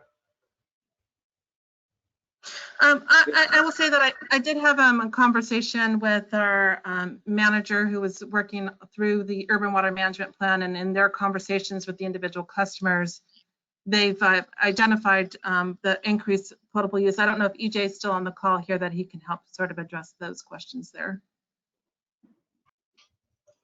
I'm here. I didn't quite catch the original question. The question is that we're going to lose about 1,000 acre-feet of water due to increased use of groundwater. I wonder what's the rationale there. I'm just trying to understand, because right now I think pumping from the basin's about 21,000 acre-feet a year. If I go back about 10 years ago, it was about 40,000 acre-feet a year. And I can see that there's several purveyors that are developing wells, and there may be a larger shift to groundwater usage, and it's still a guesstimate. So I'm just trying to understand why 1,000, why not 2? There's no perfect number. Just how did you guys come up with 1,000? You're entirely correct across the board. What we're trying to do is provide our best estimate as far as we know that groundwater is going to increase. We don't know how quickly. We can take our retailers' word for it, and we've been meeting with all of them. You know, the urban water management plan, a lot of our retailers are actually very far behind in the development of that. So we're actually working with them hand in hand to get their data. But if I was to provide just a very quick glimpse as to how I see it progressing 1,000 per year, is that you have 2 or 3 significant investments that have been made or in the process of being made at this time. And that's the city of Lomita. They have a grant through the Water Replenishment District to rehab one of their wells. They plan to go from 1/3 of their total demand being met through groundwater all the way up to 2/3. So we know that they anticipate that initially starting that ramp up next year, so we can get look at that. The city of Manhattan Beach as well. They hope to increase all the way up to about 40 to 50%. And again, we don't want to calculate, the maximum use. We want to be very conservative and realistic. So them getting to 30 or 40% is also realistic. And then the other piece of that to get us to approximately 1,000 each year is that Golden State Water Company actually, in response to community concerns and some of their treatment concerns, they actually shut down one of their wells about 2 years ago, 2.5 years ago. And we saw this very sharp decline in groundwater usage by Golden State. And they have made that investment, and they're actually already, we're starting to see an increase in groundwater pumping. So ultimately, if you take what West Basin and Metropolitan Water District are looking at, I think Met is penciling them in the next 5 years, getting up to 32,000 from this, from where we're at now, which is, as you said, about 20 to 21. So I think that's a little bit aggressive, but I think by 2030, we'll easily be at that 32. And as you pointed out, it's not inconceivable that we could get up back to 40, which is where we were 10 years ago. So this is kind of you hit the nail on the head on every point, but we're trying to closely track it and plan budget-wise. We want to come as close as we can to the reality. Okay, I think that you're going to see probably the conversion of going to the groundwater in excess of 1,000 acre feet a year. It'll ramp up, but within 5 years, and even sooner, 2,000 and 3,000 acre feet being shifted from imported water to groundwater. It's just that much cheaper, and the replenishment district has put forth a couple of programs that incentivizes people to invest in their groundwater production. And that, I don't see anything wrong with that. That's a very efficient and a much more cost-effective way if you're a retailer to deliver water. It's definitely a lot cheaper than imported water.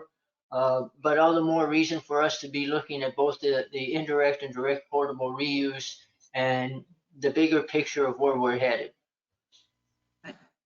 And Director Alvarez, if I wasn't clear, I wanted to make sure that you understood that it was 1,000 and so 1,000 reduction, if you will, in fiscal year 22, 23, and then add in another 1,000 in 23, 24. So it'd be 1,000 less in year 2, and then 2,000 in year 3, and so on and so forth. So I just want to make sure it's not 1,000 overall in each of the 5 years. It's 1,000 and then added to, so cumulative, you're a reduction of 4,000 acre feet over this 5-year period of time.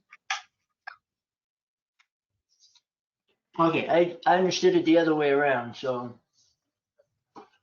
Okay, so I just think I just want to make sure that was clear for you, that we are showing 1,000 per fiscal year, and then cumulatively, then it's like 2,000 in year 3, and then year 4 is 3,000 in year 4. Maybe. Okay, so back to then the last slide before the question slide. Can you don't have to do it now, just provide the additional information of when you're showing what more or less is going to be for this fiscal year, meaning 21, 22, and then the projections. So of that projections 22, 23, and 23, 24, how much of that is pretty much stuff that we're being committed to now versus stuff that may or may never happen? So to answer your question again, the imported water purchases is based off of those sales assumption and what we anticipate that the rate increases are going to be. So, if you will, it's a sort of a mathematical equation to attain to those numbers there. So, are we committed to it or not? I mean, it could be higher or lower depending upon our individual customers' approach to water management. We've made an assumption of what we thought, how they would handle it over the next, 4 years after fiscal year 21, 22. With recycled water operations, again, and with our other program expenses, those are just, again, using the baseline of the costs of that we're, quote, again, assuming that the board approves these budgets here, that we would then increase it 3%. Again, if the board says, we want to double our efforts in a particular area, then of course these numbers might be different, meaning like we might need to double our efforts in water conservation. And if that's the case, then these numbers could certainly change. But what we've said is that the baseline for this year becomes the what we're seeing in future years. With the exception, I would say, of the other program expenses, which does include the technical planning. Technical planning has that big $3.3 million that we may be paying to LA DWP, LA SAN for that pilot MBR pilot study. And of course, that's not one that's going to carry over into the future years. And so we don't, of course, want to compound on that number. So we did remove, if you will, that 3.3 million and said, well, and that's one program in which, if you will, that can change year over year depending upon what are the needs that are there. In this year's budget, fiscal year 2021, we included, the master plan and updating the plans and specs. This next year, the focus is on the emergency response plan and the compliance. And as a few years from now and 5 years again, now from here, we'll have to do that urban water plan. So again, we will take that into consideration, but we tried to sort of make the assumptions in the out years based off of assuming that the 21-22 is sort of your baseline and then adjusting from there. Okay. Okay, I had a couple questions, comments, and they're very brief, if that's okay. First of all, by the way, I had a note here when I looked through this. I was wondering the same question on that 1,000 acre feet a year. So thank you for clarifying that, EJ and Margaret. Two things, I guess, on this chart, what we don't know then when we just look at this as a lay person is the water demands in the service area. I mean, I assume you're basing this on the historical statistics, but what we don't have right in front of us is, what has been the demand, which my understanding is it's been pretty flat, if I'm not mistaken, in the region. So maybe when you all are revamping this a little bit, you can provide that some backup, because again, I have not been aware of exorbitant demand in the West Basin service area. I think we've actually been doing pretty well, but I'd like to see that, you know what I mean? Like, is it going up? Is it going down? I understand the prices will go up. And I also understand that, what we just talked about, there's probably going to be a lot more use of groundwater. So we all need to prepare for that. And then going back to the other slide, Margaret, when it comes to metropolitan water purchases, I think what we have to be cognizant of, and like all the agencies, I mean, I think one of our goals should be to reduce how much water we have to import. So I think in the big picture, that should be part of the board's policy-making decisions. So we can continue lowering the volume we're buying in anticipation that, yes, those prices are going to go up. And then, of course, that also is why it's very important that West Basin understands MET's restructuring of rates that I understand will be coming down the pipe. So, but I think a big goal for us really should be to look at, continuing to reduce imported water sales in the district to the best of our ability. So I think that that's something that we should discuss, down the road on strategy. So that's more of a comment, but I'm really wanting to focus on that for the future. So anyways, so thank you. And thank you, Margaret and Barkev on all your clarification here. I'd like to see that too, on the reduction of the amount of imported water we use, since that's all based on what our retailers use. Since we don't have any water, okay? So we're in a situation where not only do we import drinking water, but we're also dependent on imported sewer water because we don't produce any sewer water or treat any sewer water. We buy it from others and sell it. So we're in a situation. We should be called the situation. We are in a situation. I mean, if you look at just the amount of imported water in West Basin, I mean, this applies almost throughout, but I think West Basin, if you go back 20 years ago, imported water sales were probably about 20 to 25,000 acre feet greater than they are today. And that's all for the good because that's a lot of water conservation, et cetera, and increase use in some recycling water. So that's offset the need for imported water. But imported water sales and imported water purchases are quite a bit down. I think we're down about 105,000 acre feet a year, plus or minus. We're projecting 103,000 acre feet for this year. We may see less because as people become more and more aware of the drought and that volume of awareness turns up, there may be less consumption.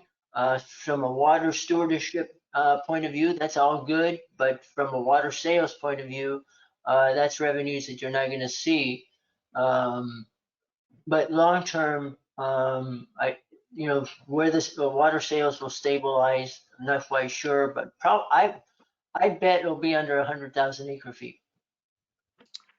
That's why this guy is the water engineer. Yeah, and I'll just tell you, Director Alvarez, so that in fiscal year, for instance, to your point, in fiscal year 25, we do show that we're going to be under 100,000 acre feet, and just at 100,000 acre feet in 2024. Again, this is, making some projections today. We will continue to refine that as we learn more from our customers and see how they behave through these areas. So And not where just we direct gonna portable get our- reuse, you could at some point, assuming that we had the water from the Hyperion plant or the Carson LA sand plant, you could provide 100% of that water. Well, what if we keep working at this thing, we can be here for 4 hours. So let's keep talking. Yeah, we can. hey, well, somebody likes talking. I know that. I just want to say, I think, may I, Mr. Chair? Yes. This is Don Deere. I think our staff did a magnificent job today. It shows what a strong group of employees we have, and the presenters today were superb. Thank you very much. Well, I have to agree with you, Director. A strong team. They had a lot to cover, and they still have a lot to cover because they have a lot of questions to answer. So I'm looking forward to our next meeting, which will be, would that be April at a 16th. F&A committee meeting? We are planning that the next workshop was to focus on revenues. We will sort of regroup on the questions from today and how we can sort of circle back on some of those questions, because I do think that they will come sort of hand on hand with that. But April 16th, and then the F&A committee is on April 21st. So Okay. a lot of work between now and then for providing you feedback here. But thank you for the compliments. But it has been my distinct pleasure to share the information. As you know, it's as a longtime employee here, I think the questions that you have raised are excellent questions that really support sort of our service area. So thank you for the opportunity to share and highlight, if you will, the good work that West Basin staff does here. Very good. Well, thank you all. Thank you, directors, for your work, your input, and I'm looking forward to, again, to the next meeting. Are you closing out the meeting, or are you still following the agenda, Mr. President? I don't know. I've been here so long, I've forgotten. Oh. Tell me, where are we? Well, I just want to make sure, because I mean, for director comments, I do have comments, but Well, we're moving to, done with the We're item number workshop. 7. We're moving to item number 7. Correct. We have no closed session, President. Just moving to item number 7. Yeah, nothing for item number 7, no closed session, which takes us to Director's comments. Director's comment. Hey, director's comments. Yes, I'll just go and I'll be very brief, but I do want to say the same thing. I want to thank you, Director Deere. I just want to commend staff. This was a very excellent meeting, good presentation, a lot of stuff here. So just please know that. And thank you, Margaret, Barkev, EJ, everybody who's chimed in. And I know there's a whole bunch of staff online here, and it's extremely important. Secondarily, just a couple things. The slide you don't have to go back to any slides. The slide about the how much we expended on desal had a pie chart. I think if you guys could fill in the blanks, even if they're approximate as to what the breakout was, that would be good, just so we know. The board has the organizational chart, but obviously I think at some point the board has to discuss, the positions that are funded, not funded. So just I'm thinking ahead. The Ed C. Little water recycling facility, by the way, the sign, I don't know why we have so much trouble with that sign, but now half of the light is out the last couple nights when I drove by there. So that sign's really got a lot of issues. If you guys check it out, and I think that people that work at the plant ought to inform staff when the sign's not working, if they are working there at night. So maybe you can ask Suez to please notify us when the sign keeps going out, because I'm the one that keeps saying it. And then the last but not least, I knew we had a very ambitious timeline earlier, but trying to get this wrapped up by May, I think is a little bit much. I think, obviously, if we need to go into the June timeframe to get the final vote on this budget, then that's what we do. But I think a lot of great discussions were had here today. So thank you, staff. I look forward to the next updates, and and we're moving on forward. Okay, so thank you. Thank you, Director Houston, for those compliments. Anyone else?